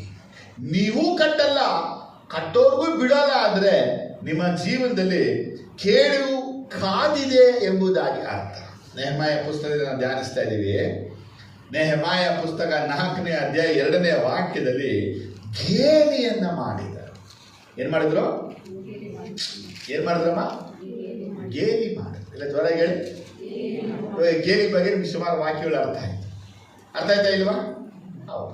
ಈ ಬೈಬಲಲ್ಲಿ ಗೇಲಿ ಅಂತ ವರ್ಡ್ ಅನ್ನ ತಗೊಳ್ಳುವಾಗ ನಮಗೆ ಒಂದು ಸಾಮುವೇಲ್ 17ನೇ ಅಧ್ಯಾಯದಲ್ಲಿ 41ರಲ್ಲಿ ನಾವು ಗೋಲಿಯಾತನ ನೋಡ್ತೇವೆ. ಆಗ ಫಿಲಿಸ್ಟಿಯನು ತ್ವರೆಯಾಗಿ ದಾವೀದನ ಸಮೀಪಕ್ಕೆ ಬಂದನು. ಗುರಾಣಿ ಹಿಡಿಯುವವನು ಅವನ ಮುಂದೆ ನಡೆದನು. ಫಿಲಿಸ್ಟಿಯನು ದಾವೀದನನ್ನು ದೃಷ್ಟಿಸಿ ನೋಡಿ, ಅವನು ಕೆಂಪದವನಾಗಿ ಸೌಂದರ್ಯ ರೂಪೋಳವನಾಗಿ ಇರುವ ಹುಡುಗನಾಗಿದ್ದುದರಿಂದ ಅವನನ್ನು ತಿರಸ್ಕರಿಸಿ ದಾವೀದನಿಗೆ ನೀನು ಕೋಲು ಹಿಡ್ಕೊಂಡು ನನ್ನ ಬಳಿಗೆ ಬರುವ ಹಾಗೆ ನಾನು ನಾಯಿಯೋ ಎಂದು ಹೇಳಿ ಆ ಫಿಲಿಸ್ಟಿಯನು ತನ್ನ ದೇವರುಗಳಿಂದ ದಾವೀದನನ್ನು ಶಪಿಸಿದನು. ಸಾಕು, ಮುಂದೆ ಅಷ್ಟೇ ಬರುತ್ತೆ. ಈಗ ಮೊದಲನೇ ವಿಷಯ ತೋರಿಸ್ತಾ ಇದ್ದೀನಿ.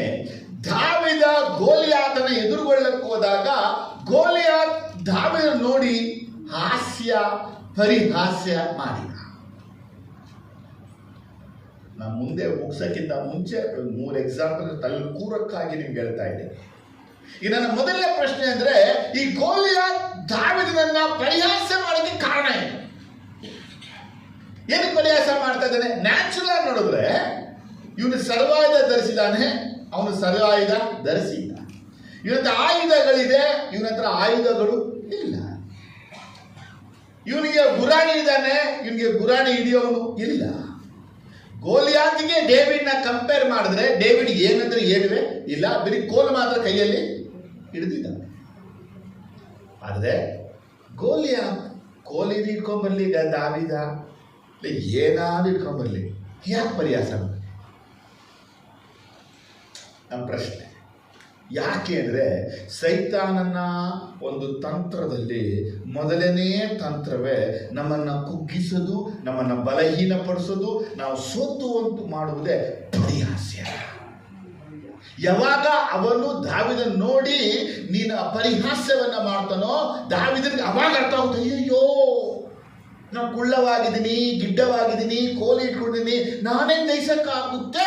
ಅವನ ತಲೆಗೆ ಬಂದ್ರೆ ಅವತ್ತು ಸೋತಾವನು, ಅವತ್ತು ಸತ್ತಾವನು. ನಿಮ್ಮ ಫಿಸಿಕಲ್ ಸ್ಟ್ರಕ್ಚರ್ ಏನೇ ಇರಲಿ, ಆದರೆ ಲೋಕದಲ್ಲಿ ವಾಸ ಮಾಡುವವರಿಗಿಂತ ನಿಮ್ಮೊಳಗಿರುವ ಯೇಸು ದೊಡ್ಡವರು. ಜನಗಳ ದೃಷ್ಟಿಯಲ್ಲಿ ನೀವು ಯಾವುದನ್ನ ನೋಡ್ತಾ ಇದ್ದೀರೋ ಅದನ್ನು ನೋಡಬೇಡಿ, ದೇವರ ದೃಷ್ಟಿಯಿಂದ ನೋಡಿ.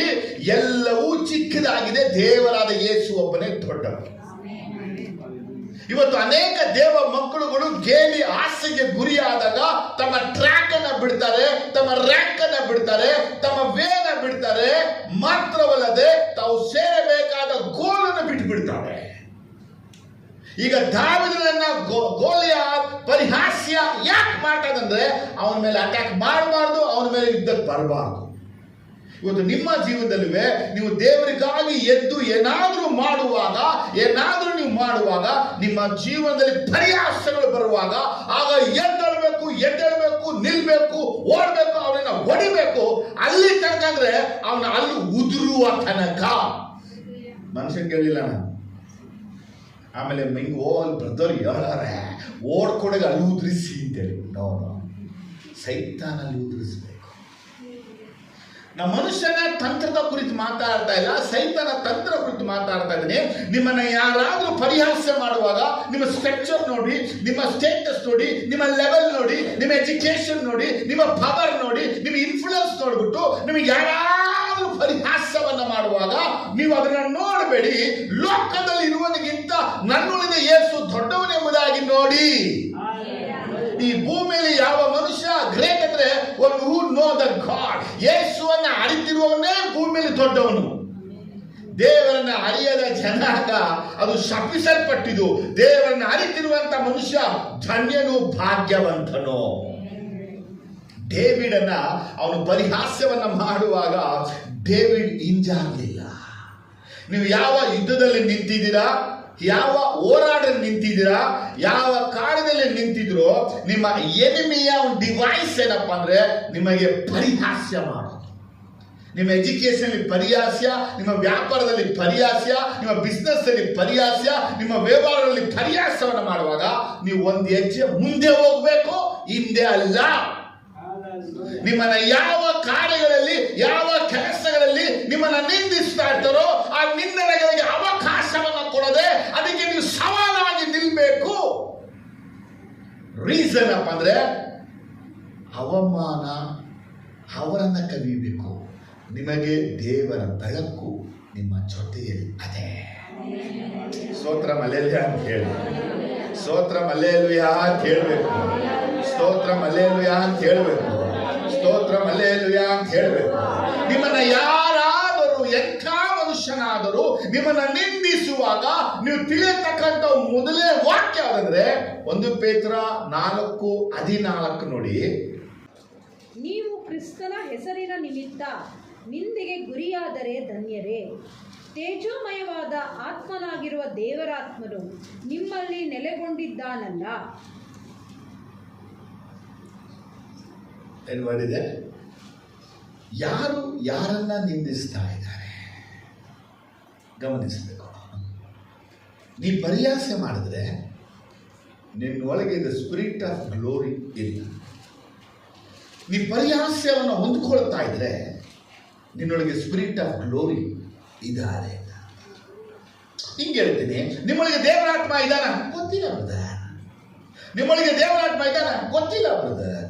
ನಿಮ್ಮೊಳಗೆ ದೇವರಾತ್ಮ ಇದ್ದಾನೆ ಅಂದ್ರೆ ನಿಮ್ಮನ್ನ ಅವರು ನಿಂದಿಸ್ತಾರೆ, ನಿಮ್ಮನ್ನ ಅವರು ಪರಿಹಾಸ್ಯ ಮಾಡ್ತಾರೆ, ನಿಮಗೆ ಕಪಟವಾಗಿ ಮಾತಾಡ್ತಾರೆ. ಇವುಗಳೇ ಗುರುತು. ನಿಮ್ಮನ್ನ ಯಾರಾದರೂ ಪರಿಹಾಸ್ಯವನ್ನ ಮಾಡಿ ವಿನೋದಕ್ಕಾಗಿ ಚಪ್ಪಾಳೆಯನ್ನ ಹೊಡೆಯುವಾಗ ಆಗ ನೀವು ತಿಳ್ಕೊಳ್ಬೇಕು, ನನ್ನ ಒಳಗೆ ಮಹಿಮೆ ಉಳ್ಳ ಆತ್ಮ ಇದ್ದಾನೆ. ಯಾರ ಒಳಗೆ ಎಲ್ಲ ಮಹಿಮೆ ಉಳ್ಳ ಆತ್ಮ ಇದ್ದಾನೋ, ತೇಜೋಮಯವಾದ ಆತ್ಮ ಇದ್ದಾನೋ, ಪರಿಶುದ್ಧವಾದ ಆತ್ಮ ಇದ್ದಾನೋ ಆ ಮನುಷ್ಯರು ಸೈತನ್ನು ನೋಡಿ ಪರಿಹಾಸ್ಯ ಮಾಡ್ತಾರೆ. ಏನ್ ಗೊತ್ತಿದೆ?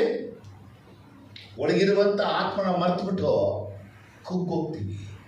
ಒಳಗಿರುವಂತ ಆತ್ಮನ ಒಂದು ನಡೆಸುವಿಕೆಯನ್ನು ಬಿಟ್ಟುಬಿಟ್ಟು ನಮ್ಮ ಯೋಚನೆಗಳಿಗೆ ಬರ್ತೀವಿ.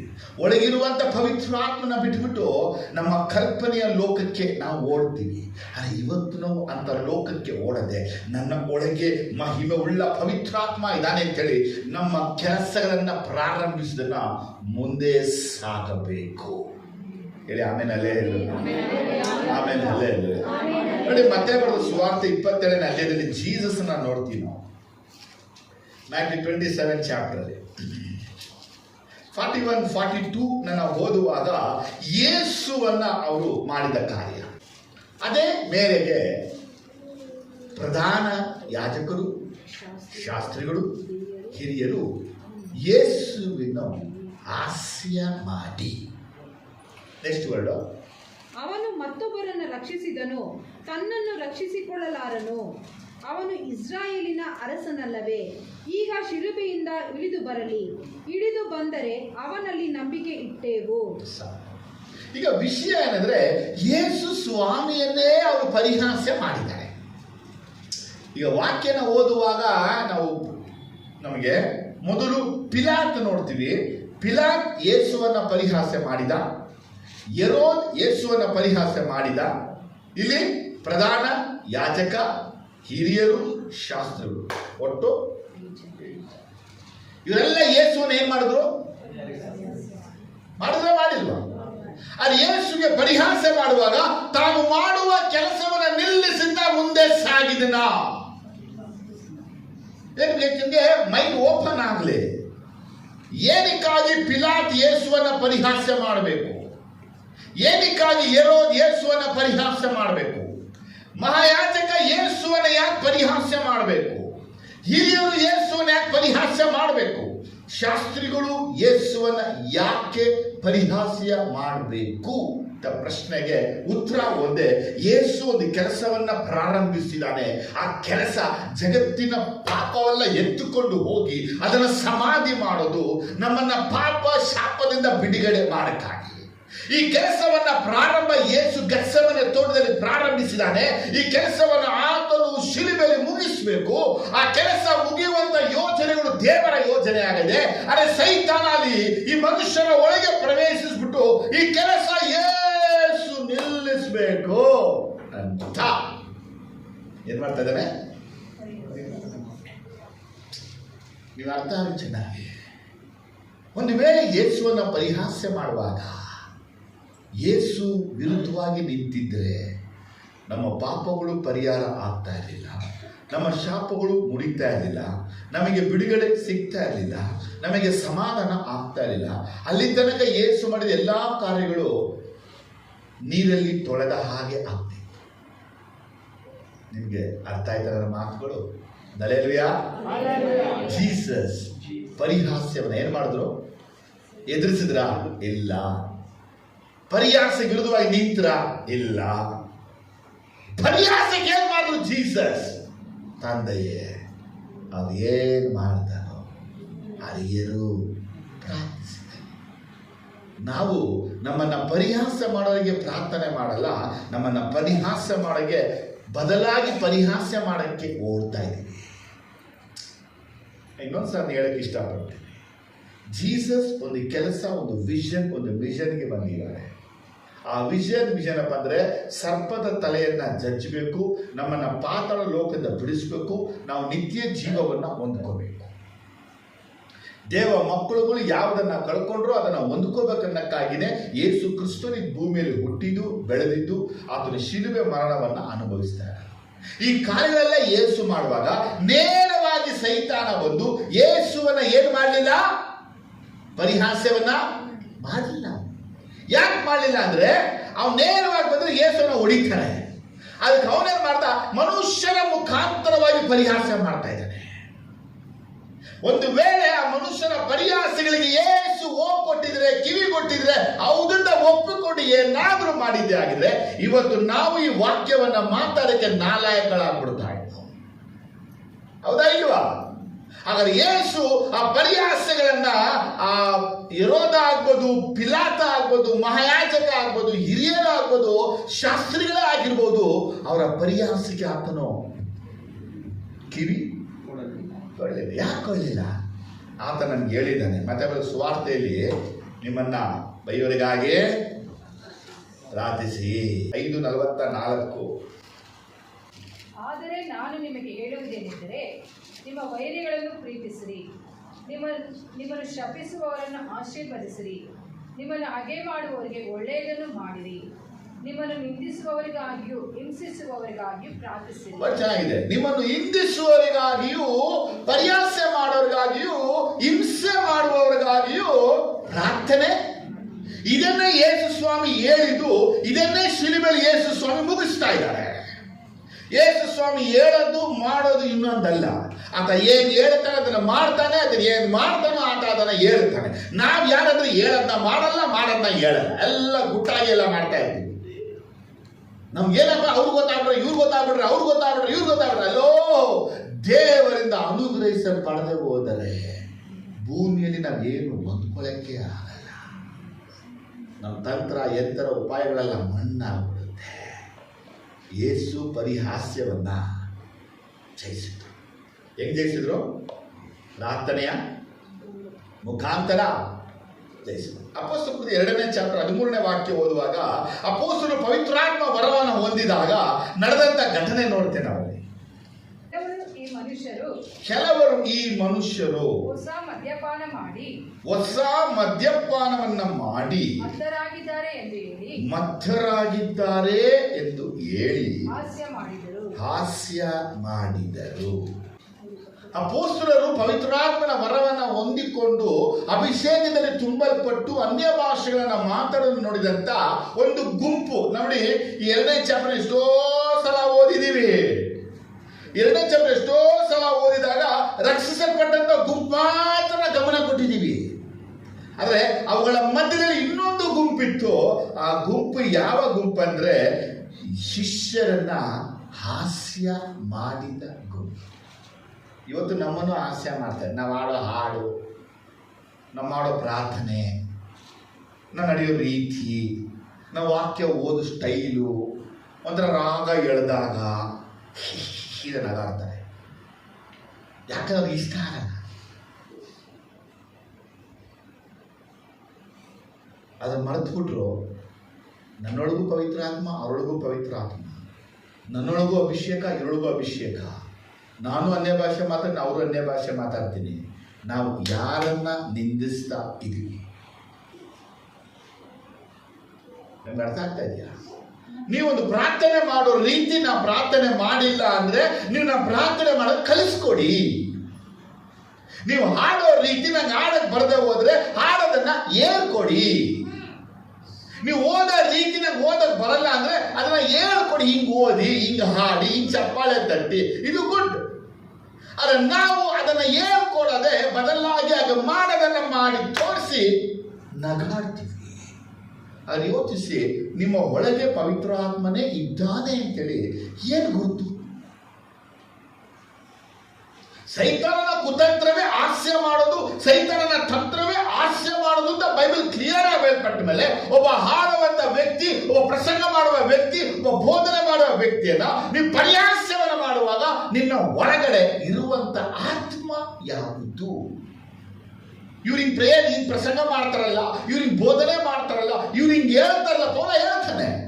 ಈ ರೀತಿ ನಾವು ಮಾತಾಡುವಾಗ ನಮ್ಮ ಒಳಗೆ ಪವಿತ್ರ ಆತ್ಮ ಅಲ್ಲ, ನಮ್ಮ ಒಳಗೆ ದೆವ್ವದ ಆತ್ಮ ವಾಸವಾಗಿದೆ. ದೇವ ಮಕ್ಕಳೇ, ಯೇಸುವಿನ ಶಿಷ್ಯರು ಪವಿತ್ರಾತ್ಮ ಭರಿತರಾಗಿದ ವಿಚಾರವನ್ನ ತಿಳಿಯದೆ ಅವರು ಹಾಸ್ಯ ಎಲ್ಲ ಕುಡಿದ್ಬಿಟ್ಟವ್ರೆ. ನೀವೆಷ್ಟೋ ವಿಷಯಗಳ ಅರಿಯದೆ ಹಿಂಗೆ ಪರಿಹಾಸ ನಿಂದಿಸ್ತಾ ಇರ್ತೀರ. ತಿಳ್ಕೊಳ್ಳಿ ವಿಷಯ, ಆಮೇಲೆ ಮಾತಾಡಿ, ತಿಳಿದೆ ಮಾತಾಡಬೇಡಿ. ನನಗೊಂದು ಮನಸ್ಸಿಗೆ ಒಂದು ಯೋಚನೆ ಬಂತು. ಬೈಬಲನ್ನು ಆದಿಯಿಂದ ಪ್ರಕಟ ತನಕ ಓದುವಾಗ ಒಂದು ದೆವ್ವ ಇನ್ನೊಂದು ದೆವ್ವ ಫೈಟೇ ಮಾಡಿಲ್ಲ.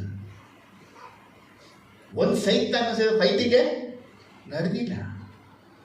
ಆದರೆ ಬೈಬಲ್ನ ಆದಿಯಿಂದ ಬಿಡೋಣ ಹೋದರೆ ಎಲ್ಲ ದೇವ ಮಕ್ಕಳು ಜಗಳಾಡಿದೆ ಬೈಬಲಿಗೆ. ಏನ್ ಹೇಳ್ತಾ ಇದ್ರ? ನಿಜನ? ಒಳಗಡೆ ಯಾರಿರೋದು? ನಮ್ಮ ಪ್ರಶ್ನೆ, ಒಳಗೆ ಯಾರಿರೋದು? ಸ್ಪಿರಿಟ್ ಆಫ್ ಗಾಡ್ ಇದ್ರೆ ಸ್ಪಿರಿಟ್ ಆಫ್ ಗಾಡ್ ನನ್ನ ಹೀಗೆ ನಡೆಸೋದಿಲ್ಲ. ಸ್ಪಿರಿಟ್ ಆಫ್ ಗಾಡ್ ನನ್ನೊಳಗಿದ್ರೆ ನನ್ನನ್ನು ಹೀಗೆ ನಡೆಸೋದಿಲ್ಲ. ನಿಮ್ಮೊಳಗಿದ್ರೆ ನಿಮ್ಮನ್ನ ಹೀಗೆ ನಡೆಸೋದಿಲ್ಲ ಅವರು. ಆದರೆ ನನ್ನೊಳಗೂ ಪವಿತ್ರ ಆತ್ಮ, ನಿಮ್ಮೊಳಗೂ ಪವಿತ್ರ ಆತ್ಮ, ನಾನು ಬಂದು ನಿಮ್ಮನ್ನ ಪರಿಹಾಸ್ಯ ಮಾಡ್ತಾ ಇದ್ದೀನಿ ಅಂತ ಹೇಳಿದ್ರೆ ಖಂಡಿತವಾಗಿ ನಿಮ್ಮೊಳಗೆ ಪವಿತ್ರ ಆತ್ಮ ಇದ್ದಾನೆ, ನನ್ನೊಳಗೆ ಪವಿತ್ರ ಆತ್ಮ ಇಲ್ಲ. ಅದಕ್ಕೆ ನಾನು ಇಂಥ ಒಂದು ಕಾರ್ಯ ಮಾಡ್ತಾ ಇದ್ದೀನಿ. ಎಷ್ಟು ಜನಕ್ಕೆ ಈ ವಿಷಯ ಅರ್ಥ ಆಯ್ತು? ಅಲ್ಲೆಲ್ಲೂಯಾ. ಈಗ ನನ್ನ ಪ್ರಶ್ನೆ, ಶಿಷ್ಯರು ಇದಕ್ಕೆ ಮರು ಉತ್ತರ ಏನು ಹೇಳ್ತಾರೆ? ನಾವು ಕುಡಿದು ಮತ್ತರಾಗಿಲ್ಲ, ನಾವು ಎರಡೇ ಪವಿತ್ರಾತ್ಮನಿಂದ ಪ್ರವಾದನ ವಾಕ್ಯ ನೆರವೇರ್ತಾ ಇದೆ ಅಂತೇಳಿ ಶಿಷ್ಯರು ಮಾತನಾಡಿದರು. ಇದು ದೇವರ ಮಕ್ಕಳು ಅವ್ರಿಗೂ ಅವ್ರ ಮನೆಗೂ ಅವ್ರ ಕುಟುಂಬಕ್ಕೂ ನಿಂದನೆಗಳೆಲ್ಲ ಬರುವಾಗ, ಅವಮಾನಗಳೆಲ್ಲ ಬರುವಾಗ, ಪರಿಹಾಸ್ಯಗಳೆಲ್ಲ ಬರುವಾಗ ವಾಕ್ಯ ತೋರಿಸುವ ಜ್ಞಾನ ಇರಬೇಕು. ಹೇಳಿದೆ ನಿಮಗೆ, ವಾಕ್ಯ ತೋರಿಸುವ, ಈ ವಾಕ್ಯ ತೋರಿಸುವಂಥ ಜ್ಞಾನ ನಿಮ್ಮೊಳಗಿಲ್ಲ ಅಂದರೆ ಪರಿಹಾಸ್ಯ ಮಾಡುವಾಗ ತೆಪ್ಪಗಿರದೆ ಗುಡ್. ಎಸಲಿಕ್ಕೆ ವಿಷಯ ಅರ್ಥ ಇದೆಯಾ? ಜೋರಾಗಿ ಅಲ್ಲೆಲ್ಲೂಯ ಆಮೆನ್, ಅಲ್ಲೆಲ್ಲೂಯ ಆಮೆನ್. ನೆಹೆಮಾಯ 4ನೇ ಅಧ್ಯಾಯ ವಾಕ್ಯ 2ಕ್ಕೆ ತಿರುಗಿಸುವಾಗ ಈ ಬಲಹೀನರಾದ ಯಹೂದ್ಯರು ಮಾಡುವುದೇನು? ನಂಬರ್ 1 ಅವನು ಹೇಳ್ತಾ ಇದ್ದಾನೆ, ಬಲಹೀನರಾದ ಈ ಯಹೂದ್ಯರು ಮಾಡುವುದು ಏನು. ಇಲ್ಲಿ ತನಕ ಪರಿಹಾಸ್ಯ ಅಂದ್ರೆ ಏನು, ಬೈಬಲ್ ನಡೆದಂಥ ಪರಿಹಾಸದ 3 ಉದಾಹರಣೆಗಳು. ಈಗ ಇವರು ಮಾಡುವ ಪರಿಹಾಸ್ಯದ 5 ಪಾಯಿಂಟ್ ಚುರುಕಾಗಿ ಮುಗಿಸ್ತಾರೆ. ನಂಬರ್ 1, ಅವರು ಪರಿಹಾಸ್ಯ ಮಾಡಿದಂಥ ವರ್ಡ್ ಏನಪ್ಪ ಅಂದ್ರೆ, ಬಲಹೀನರಾದ ಈ ಯಹೂದ್ಯರು ಮಾಡುವುದು ಏನು ಹೇಳಿ. ಈ ವಾಕ್ಯಕ್ಕೆ ನಿಮ್ಗೆ ಏನಾದರೂ ಅರ್ಥ ಆಗ್ತಾ ಇದೆಯಾ? ಸಬಲ ಯಹೂದ್ಯರನ್ನ ಬಲಹೀನರು, ನಿತ್ರಾಣಿಗಳು, ನಿರ್ಬಲರು ಎಂಬುದಾಗಿ ಕರೀತಾ ಇದ್ದಾರೆ. ಯಾಕೆ ಈ ರೀತಿ ಕರಿಬೇಕಾಗಿತ್ತು? ಈ ರೀತಿ ಟೀಕಿಸಬೇಕಾಗಿತ್ತು ಯಾಕೆ? ಏನೇಳಿ ವೈ ನೈಸ್ ಯಾಕಪ್ಪ? What is the reason? ಏನಕ್ಕಾಗಿ ಟೀಕಿಸ್ತಾ ಇದ್ದಾರೆ ಗೊತ್ತಿಲ್ಲ ನನಗೆ. 3ನೇ ಚಾಪ್ಟರ್ ಬಂದ್ರ ವಾಕ್ಯ 1. ಆಗ ಪ್ರಧಾನ ಯಾಜಕ ಏನಂತೆ ಎಲ್ಲ ಹೇಳಿ, ಸಿಗ್ತಾ? ಅಂಡರ್ಲೈನ್ ಮಾಡ್ಕೊಂಡ್ರ? 8ನೇ ವಾಕ್ಯಕ್ಕೆ ಬನ್ನಿ. ತರುವಾಯ ಅಕ್ಕ ಶಾಲೆಯಲ್ಲಿ ಒಬ್ಬನಾದಂತ ಅಕ್ಕ ಶಾಲೆಯಲ್ಲಿ ಆಮೇಲೆ ಒಬ್ಬನಾದಂತ ಅರ್ಹಾಯನ ಮಗನಾದ ಉಜ್ಜಿಯೇಲನು ಭದ್ರಪಡಿಸಿದನು. ಇವನ ತರುವಾಯ ತೈಲಗಾರ ಅಕ್ಕ ಸಾಲೆ ಅದು ಬೆಳೆದ್ರ ಕೆಳಗೆ ತೈಲಗಾರ ಅದು ಏನ್ ಮಾಡ್ಕೊಂಡ್ರ ಸರಿ. ಆಮೇಲೆ ಅದ್ರ ಕೆಳಗೆ ಒಬ್ಬ ಮಗನಾದ ಅನಾನ್ಯನು ಭದ್ರಪಡಿಸಿದ 9ನೇ ವಾಕ್ಯ. ಇವರ ತರುವಾಯ ಯೆರೂಸಲೇಮಿನ ಅರ್ಧಕ್ಕೆ ಅಧಿಪತಿಯಾದ ಅಧಿಪತಿ 9ನೇ ವಾಕ್ಯ 3:9 ಅಧಿಪತಿಯಾದ ಯೆರೂಸಲೇಮಿನ ಅರ್ಧಕ್ಕೆ ಅಧಿಪತಿಯಾದ ಪೂರನ ಮಗನಾದ ರೆಫಾಯನು ಭದ್ರಪಡಿಸಿ ನೋಡಿ ಸಿಗ್ತಾ? ನೆಕ್ಸ್ಟ್ 16 ನೇತಿನಿಯರು ಮೂಡನ ಪಾರ್ಶ್ವವಾಗಿರುವ ನೀರು ಬಾಗಿಲಿಗೆ ಎದುರಾದ ಹೊರ ಪಾರ್ಶ್ವದಲ್ಲಿರುವ ಗೋಪುರದವರೆಗೂ ಭದ್ರಪಡಿಸಿದರು. ಇವರ ತರುವಾಯ ತೆಕೋವಿಯವರು ಹೊರ ಪಾರ್ಶ್ವದಲ್ಲಿರುವ ದೊಡ್ಡ ಗೋಪುರಕ್ಕೆದುರಾದ ಮತ್ತೊಂದು 26 ಕನ್ನಡದಲ್ಲಿ 26 ಕರೆಕ್ಟ್ ಆಗಿದೆ. ಆ ವರ್ಡ್ ಇಲ್ಲಿ ಮಿಸ್ಟೇಕ್ ಬಂದಿದೆ, ಇಲ್ಲಿ ಕರೆಕ್ಟ್ ಆಗಿದೆ. ಕನ್ನಡದಲ್ಲಿ ದೇವಸ್ಥಾನ ದಾಸರು ನೀರು ವರ್ಡ್ ಇಲ್ಲ, ನೀರು ಬಾಗಿಲಿಗೆ ಅಂತ ವರ್ಡ್ ಇದೆ ಇಲ್ಲ. 26ನೇ ವಾಕ್ಯ ಮೇಲೆ ಇದೆ ನೆತಿಹಿಮದು 26 ನೆತಿಲಿಮ್ಸ್ ನೆತಿನಿಯರು ವರ್ಡ್ ಇದಂಗೆ ಕನ್ನಡದಲ್ಲಿ ಅದು ವರ್ಡ್ ಇದೆ ನೆತಿನಿಯರು ಅಂತೇಳಿ ಇಲ್ಲ ಏನಮ್ಮ. ಈ ನೆತಿನಿಯರು ಅಂತ ವರ್ಡ್ ಇರುತ್ತೆ ದೇವಾಲಯಕ್ಕೆ ದಾಸರು, ದೇವಾಲಯ ದಾಸರಿಗೆ ಹೆಸರು ಏನಮ್ಮ ನೆತಿನಿಯರು. ಸರಿ 26 ಸಿಗ್ತಾ? 29 ಇವರ ತರುವಾಯ ಇಮ್ಮೇರನ ಮಗನಾದ ಚಾದೋಕನು ತನ್ನ ಮನೆಗೆ ಎದುರಾಗಿರುವುದನ್ನು ಭದ್ರಪಡಿಸಿದನು. ಇವನ ತರುವಾಯ ಮೂಡನ ಬಾಗಿಲನ್ನು ಕಾಯುವ ಶೆಕೇನ್ಯನ ಮಗನಾದ ಮೂಡನ ಬಾಗಿಲನ್ನ ಕಾಯುವವರು ಏನಂತೆ? ಮೂಡನ ಬಾಗಿಲನ್ನು ಕಾಯುವ ಬಾಗಿಲನ್ನು ಕಾಯುವ ಒಬ್ಬ ಮನುಷ್ಯ, ಬಾಗಿಲು ಕಾಯುವವರು ಅಂದ್ರೆ ಯಾರು? Gate keeper. ಶೆಕಾನಿನ ಮಗನಾದ ಲಾಸ್ಟ್ ವರ್ಡ್ 32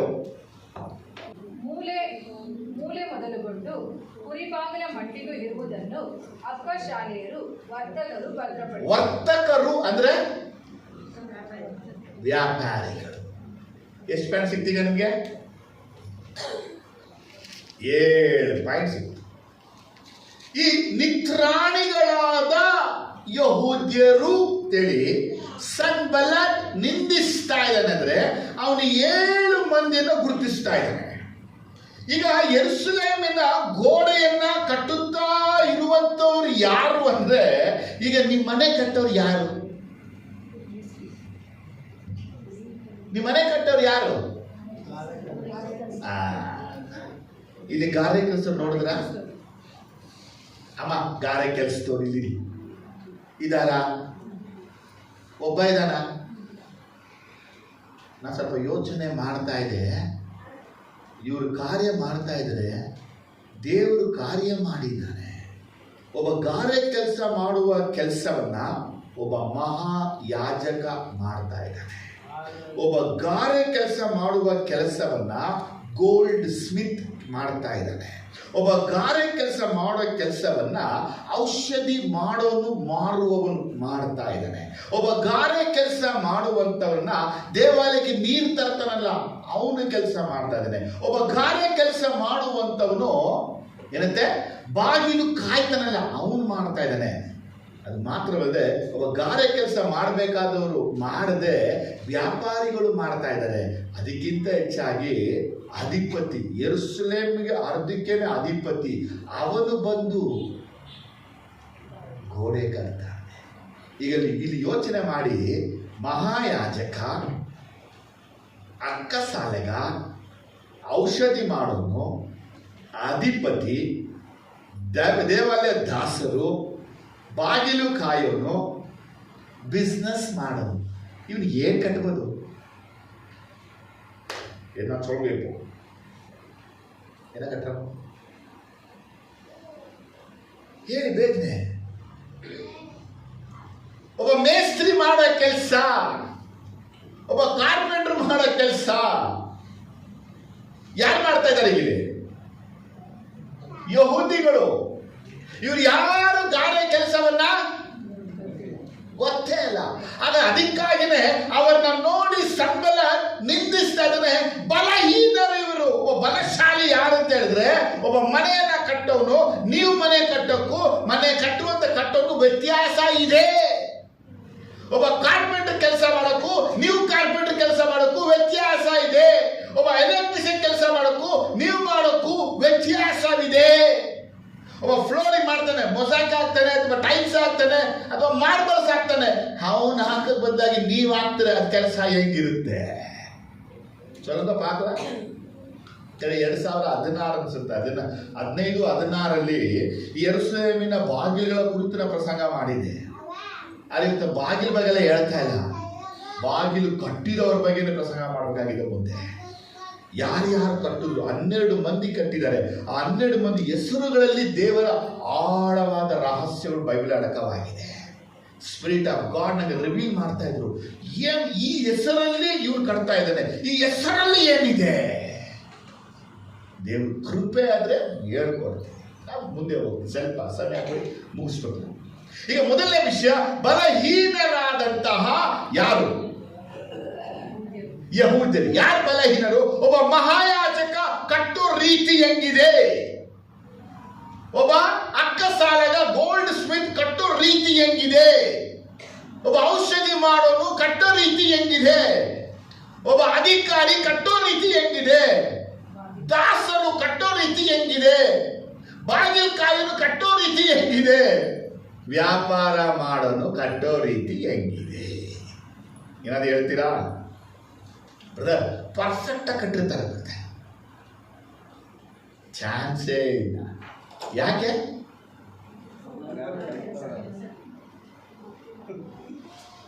ಬೇಡ ಬಿಡಿ, ನಿಮ್ಮ ಮನೆಗೆ ನಿಮ್ಗೆ ಅಡುಗೆ ಮಾಡಕ್ಕೆ ಬರಲ್ಲ ಅಂತ ಅನ್ಕೊಂಡಿರಿ.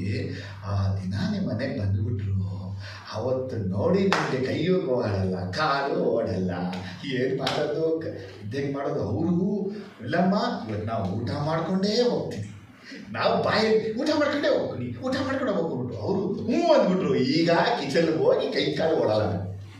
ಯಾಕೆ? ಅಡುಗೆ ಮಾಡಕ್ಕೆ ಬಂದರೆ ತಾನೆ.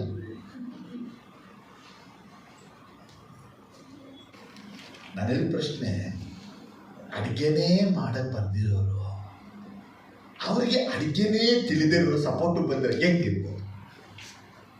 ನಾನು ಯಾಕೆ ನಿಮ್ಮನ್ನ ಈಗ ನಗಿಸ್ತಾ ಇದ್ದೀನಿ ಕೇಳಿದ್ರೆ, ಸುಮ್ಮನೆ ನೀವೇ ನಗಾಡ್ತೀರಾ ಅಂದ್ರೆ ಅವತ್ತು ಸಂಬಳಕ್ಕೆ ನಗು ಬರ್ಲಿಲ್ವಾ? ಚಿರ್ಚಿಕ ಬದ್ರು ಪರಿಹಾಸ ಮಾಡ್ದ. ಯಾಕೆ ಪರಿಹಾಸ ಮಾಡ್ತಾನೆ ಅಂದ್ರೆ, ಅಯ್ಯಯ್ಯೋ ಇವನು ಯಾಜಕ, ಇವನು ಏನ್ ಮಾಡಕ್ಕಾಗುತ್ತೆ? ಔಷಧಿ ಮಾಡೋನಿಗೆ ಏನ್ ಮಾಡಕ್ಕಾಗುತ್ತೆ? ಚಿನ್ನದ ವ್ಯಾಪಾರಿಗೆ ಏನ್ ಮಾಡಕ್ಕಾಗುತ್ತೆ? ತರಕಾರಿ ಮಾಡೋನಿಗೆ ಏನ್ ಮಾಡಕ್ಕಾಗುತ್ತೆ? ಆ ಯೆರೂಸಲೇಮಿನ ಗೋಡೆಯನ್ನು ಕಟ್ಟುವ ವಿಷಯದಲ್ಲಿ ಒಬ್ಬ ಮೇಸ್ತ್ರಿ ಕಾಣಿಸ್ತಲ್ಲ, ಯೆರೂಸಲೇಮ್ ಗೋಡೆ ಕಟ್ಟುವ ವಿಷಯದಲ್ಲಿ ಒಬ್ಬ ಗಾರೆ ಕೆಲಸ ಕಾಣಿಸ್ತಲ್ಲ, ಒಬ್ಬ ಕಾರ್ಪೆಂಟರ್ ಕಾಣಿಸ್ತಲ್ಲ. ಅಲ್ಲಿ ಕಂಡವರೆಲ್ಲ ಬೇರೆ ಯಹೂದಿಗಳೇ. ನಾನು ಕೇಳಿದೆ, ಪವಿತ್ರ ಆತ್ಮ ದೇವ್ರೆ ಇವ್ರನ್ನ ಇಟ್ಟು ಕೆಲಸ ಮಾಡ್ತಾ ಇದ್ದೀರಲ್ಲ. ಆಗ ಪವಿತ್ರ ದೇವರು, ನನ್ನ ರಾಜ್ಯವನ್ನ ಕಟ್ತಾರ ಇಂಥವರೇ. ಯಾವ ರಾಜ್ಯ? ಪರಲೋಕ ರಾಜ್ಯವನ್ನ. ನಿಮ್ಮನ್ನ ನೋಡಿ, ನಿಮ್ಮ ರ್ಯಾಂಕ್ ನೋಡಿ, ನಿಮ್ಮ ಲೆವೆಲ್ ನೋಡಿ, ನೀವು ಯಾರು? ಆದರೆ ನಿಮ್ಮನ್ನು ಕೊಂಡು ಯೇಸು ಸ್ವಾಮಿ ತನ್ನ ರಾಜ್ಯ ಕಟ್ತಾ ಇದ್ದಾರಾ ಇಲ್ವಾ? ದೇವ್ರ ರಾಜ್ಯ ಕಟ್ಟುವಂತ ಅರ್ಹತೆ ಇದೆಯಾ? ದೇವ್ರ ರಾಜ್ಯ ಕಟ್ಟುವಂತ ಜ್ಞಾನ ಇದೆಯಾ? ದೇವ್ರ ರಾಜ್ಯ ಕಟ್ಟುವಂತ ಬಲ ಇದೆಯಾ? ದೇವ್ರ ರಾಜ್ಯ ಕಟ್ಟುವಂತ ಅರಿವಿದೆ ಇಲ್ಲ. ಆದರೂ ಏಸಪ್ಪ ನಿಮ್ಮನ್ನ ಕೊಂಡು ಕಾರ್ಯವನ್ನು ಮಾಡ್ತಾ ಇದ್ದಾನೆ. ಏಸಪ್ಪ ಆದರೂ ಗಣನೆಗೆ ಬಾರದವರನ್ನ ಆರಿಸಿಕೊಂಡಿದ್ದಾರೆ, ಕುಲೈನನ್ನ ಆರಿಸಿಕೊಂಡಿದ್ದಾನೆ, ಮಾನಹೀನನ್ನ ಆರಿಸಿಕೊಂಡಿದ್ದಾನೆ. ಯಾಕಂದ್ರೆ ತನ್ನ ರಾಜ್ಯವನ್ನ ಕಟ್ಟಕ್ಕಾಗಿ. ಅವತ್ತು ಯೆರೂಸಲೇಮಿನ ಪೌಳಿಗೋಡೆ ಕಟ್ಟಕ್ಕಾಗಿ ಕಟ್ಟೋ ಕೆಲಸವೇ ಗೊತ್ತಿಲ್ಲ ಮನುಷ್ಯನ ಮುಂದೆ ಇಟ್ಟು ಕೆಲಸವನ್ನ ಕಟ್ಟಿಸಿದಂತ ದೇವರು, ನಿನಗೆ ಯಾವುದು ಗೊತ್ತಿಲ್ಲ, ನಿನಗೇನು ಗೊತ್ತಿಲ್ಲ, ನೀ ಯಾವುದು ಅರಿವು ಪರಗಿಲ್ಲ, ನೀನು ಯೇಸುಗಾಗಿ ಎದ್ದು ಕಟ್ಟುತ್ತೀನಿ ಅಂದ್ರೆ ನಿನ್ನ ಮುಖಾಂತರ ಯೇಸು ಕಟ್ಟಿ ತೀರಿಸ್ತಾನೆ. ಆಮೇಲೆ ಎಲ್ಲ ಚೆನ್ನಾಗಿ ಬಯಬೇಕು. ಏಸಪ್ಪನ ಬಳಿ ಹೋಗಿ, ಏಸಪ್ಪ ನಂಗೆಲ್ಲ ಗೊತ್ತೇ ಸ್ವಾಮಿ, ನಂಗೆಲ್ಲ ಗೊತ್ತೇ ಸ್ವಾಮಿ, ನಂಗೆಲ್ಲ ಗೊತ್ತೇ. ಏಸು ಸುಮ್ಮನೆ ಆಗಿರುತ್ತೆ, ಮಾಡ ಮಗನೇ ಅಂತಾನೆ. ಏಸಪ್ಪ ಹೇಳ್ತದೆ, ಸ್ವಾಮಿ ನನಗೆ ಎನ್ಕೊಂಡು ತೆಲ್ಲ ಅಂತಂದೆ, ಎನ್ಕೊಂಡು ಪುರಿಲ್ಲ ಅಂತಂದೆ. ಸುಮ್ಮನೆ ಕೂತ್ಕೊಳ್ಳಿ ಪಾತಲ್ಲಿ, ಸುಮ್ಮನೆ ಕೂತ್ಕೊಳ್ಳಿ ಅಷ್ಟೇನೆ. ಏಸಪ್ಪ ನನಗೇನು ಏನು ಮಾಡಬೇಕು? ನಾವು ದೇವ್ರ ಪಾದಕ್ಕೆ ಹೋದಾಗ ಅಷ್ಟೇನೆ. ಏಸಪ್ಪ ನಮ್ಮನ್ನು ಹಲವು ಮಾರ್ಗದಲ್ಲಿ ನಡೆಸಿದ್ರು, ನಮಗೆ ಹಲವು ಅನುಭವಗಳು ಇದ್ರು. ಯಾವ ಅನುಭವನ ಮುಂದೆ ಇಟ್ಬಿಟ್ಟು ನೆಕ್ಸ್ಟ್ ಅಟೆಂಪ್ಟ್ ಮಾಡಲ್ಲ. ಯಾಕಂದ್ರೆ ಹಿಂದೆ ಆದ ಅನುಭವಗಳು ಮುಂದೆ ಬರುವಂತ ಶೋಧನೆಗೆ ಮಾರ್ಗ ಇರ್ಬೋದು, ಬಟ್ ನಮ್ಗೆ ಅಲ್ಲಲ್ಲ. ವೆಯ್ಟ್ ಮಾಡ್ತೀನಿ, ಕೂತ್ಕೋತೀನಿ. ಏಸಪ್ಪ ಚಲೋ ಏನ ಪಂಟು ಅವ್ರು ಎಲ್ಲಿ ತನಕ ಆನ್ಸರ್ಗಳು ಅಲ್ಲಿ ತನಕ ಕೂತ್ಕೊಂಡು ಸುಮ್ಮನೆ ಕೂತಿರೋದು, ಕೂತ್ಕೊಂಡೇ ಇರೋದಷ್ಟೇ. ಪ್ರೇಯರ್ ಅಲ್ಲ, ಕೂತ್ಕೊಳ್ಳೋದು ಹೇಳಿ. ನಾವು ಬೇಜಾರ್ತಿರ್ತಾರೆ, ನಾವೆಲ್ಲ ಸುಮ್ಮ ಕೂತಿರ್ತೀವಿ. ಎಲ್ಲಿ ತನಕ ಏಸಪ್ಪ ಮಾತಾಡಲ್ಲ ಅಲ್ಲಿ ತನಕ ಸುಮ್ಮ ಕೂತಿರ್ತೀವಿ. ಅವ್ರು ಮಾತಾಡೋ ನಿಷ್ಕಾರ್ಯ. ನಾನು ನಿಮಗೆ ಇಲ್ಲಿ ಮುಗಿಸ್ತಾ ಇದ್ದೀನಿ. ನಾನು ಹೇಳುವಂಥ ಸತ್ಯಕ್ಕೆ ಮುಂದೆ ಈ ಬಲಹೀನರನ್ನ ದೇವರು ತೆಗೆದು ಯೆರೂಸಲೇಮಿನ ಬಲಪಡುವ, ಯೆರೂಸಲೇಮಿಗೆ ರಕ್ಷಣೆ ಬರುವ, ಯೆರೂಸಲೇಮಿಗೆ ಸೇಫ್ಟಿ ಬರುವ ಕೋಟೆಯನ್ನೇ ದೇವರು ಕಟ್ಟಿದ್ದಾನೆ. ಅಂದರೆ ನಿನ್ನ ಕೊಂಡು ಈ ಪಟ್ಟಣ ರಾಜ್ಯದಲ್ಲಿ ದೇವರು ಕಟ್ಟುವಂಥ ಮಹತ್ವವಾದ ಕಾರ್ಯಗಳು ಏನಾಗಿರಬಹುದು. ನಿಮ್ಮ ಒಳಗೆ ತೇಜೋಮಯವಾದ ಆತ್ಮ ಇದ್ದಾನೆ. ನಿಮ್ಮನ್ನ ನೋಡಿ, ನಿಮ್ಮ ಜಾತಿ ನೋಡಿ, ಧರ್ಮ ನೋಡಿ, ಬಟ್ಟೆ ನೋಡಿ, ಶೇಪ್ ನೋಡಿ, ಎಜುಕೇಶನ್ ನೋಡಿ, ನಿಮ್ಮ ವ್ಯಾಲ್ಯೂ ನೋಡಿ ನಿಮ್ಮನ್ನ ನಿಂದಿಸಿ ಪರಿಹಾಸ್ಯ ಮಾಡಿದ್ರು ಕೆಲಸ ಪೂರ್ತಿ ಮಾಡಿ ಮುಗಿಸ್ತಾರೆ. ಆಮೇಲೆ ಹೇಳಿ, ಆಮೇಲೆ ದೇವರನ್ನ ಕರೆದವ್ರೆ ಹೇಳಿ, ದೇವರನ್ನ ಕರೆದವ್ರೆ. ನಾನು ಗೋಳಾಡುವ ಗೋಟೆ ಕಟ್ಟದೆ ದೇವರ ಗೋಡೆ ಕಟ್ತೀನಿ. ಚಲೋ ಅಲ್ಲಲ್ಲೋ, ಹಿಂಗೆ ಅನ್ಬಿಟ್ರಲ್ಲ, ಹಿಂಗೆ ಹೇಳ್ಬಿಟ್ರಲ್ಲ, ಹಿಂಗೆ ನಗ್ಬಿಟ್ರಲ್ಲ, ಹಿಂಗೆ ಆಸೆ ಮಾಡ್ಬಿಟ್ರಲ್ಲ, ಹಿಂಗೆ ಮಾಡ್ಬಿಟ್ರಲ್ಲ ಅಂತ ನಾನು ಏನು ಮಾಡಲ್ಲ, ಗೋಳಾಡಲ್ಲ. ಅದು ಏನು ಮಾಡ್ತೀನಿ, ಗೋಡೆನ ಐ ವಿಲ್ ಬಿಲ್ಡ್.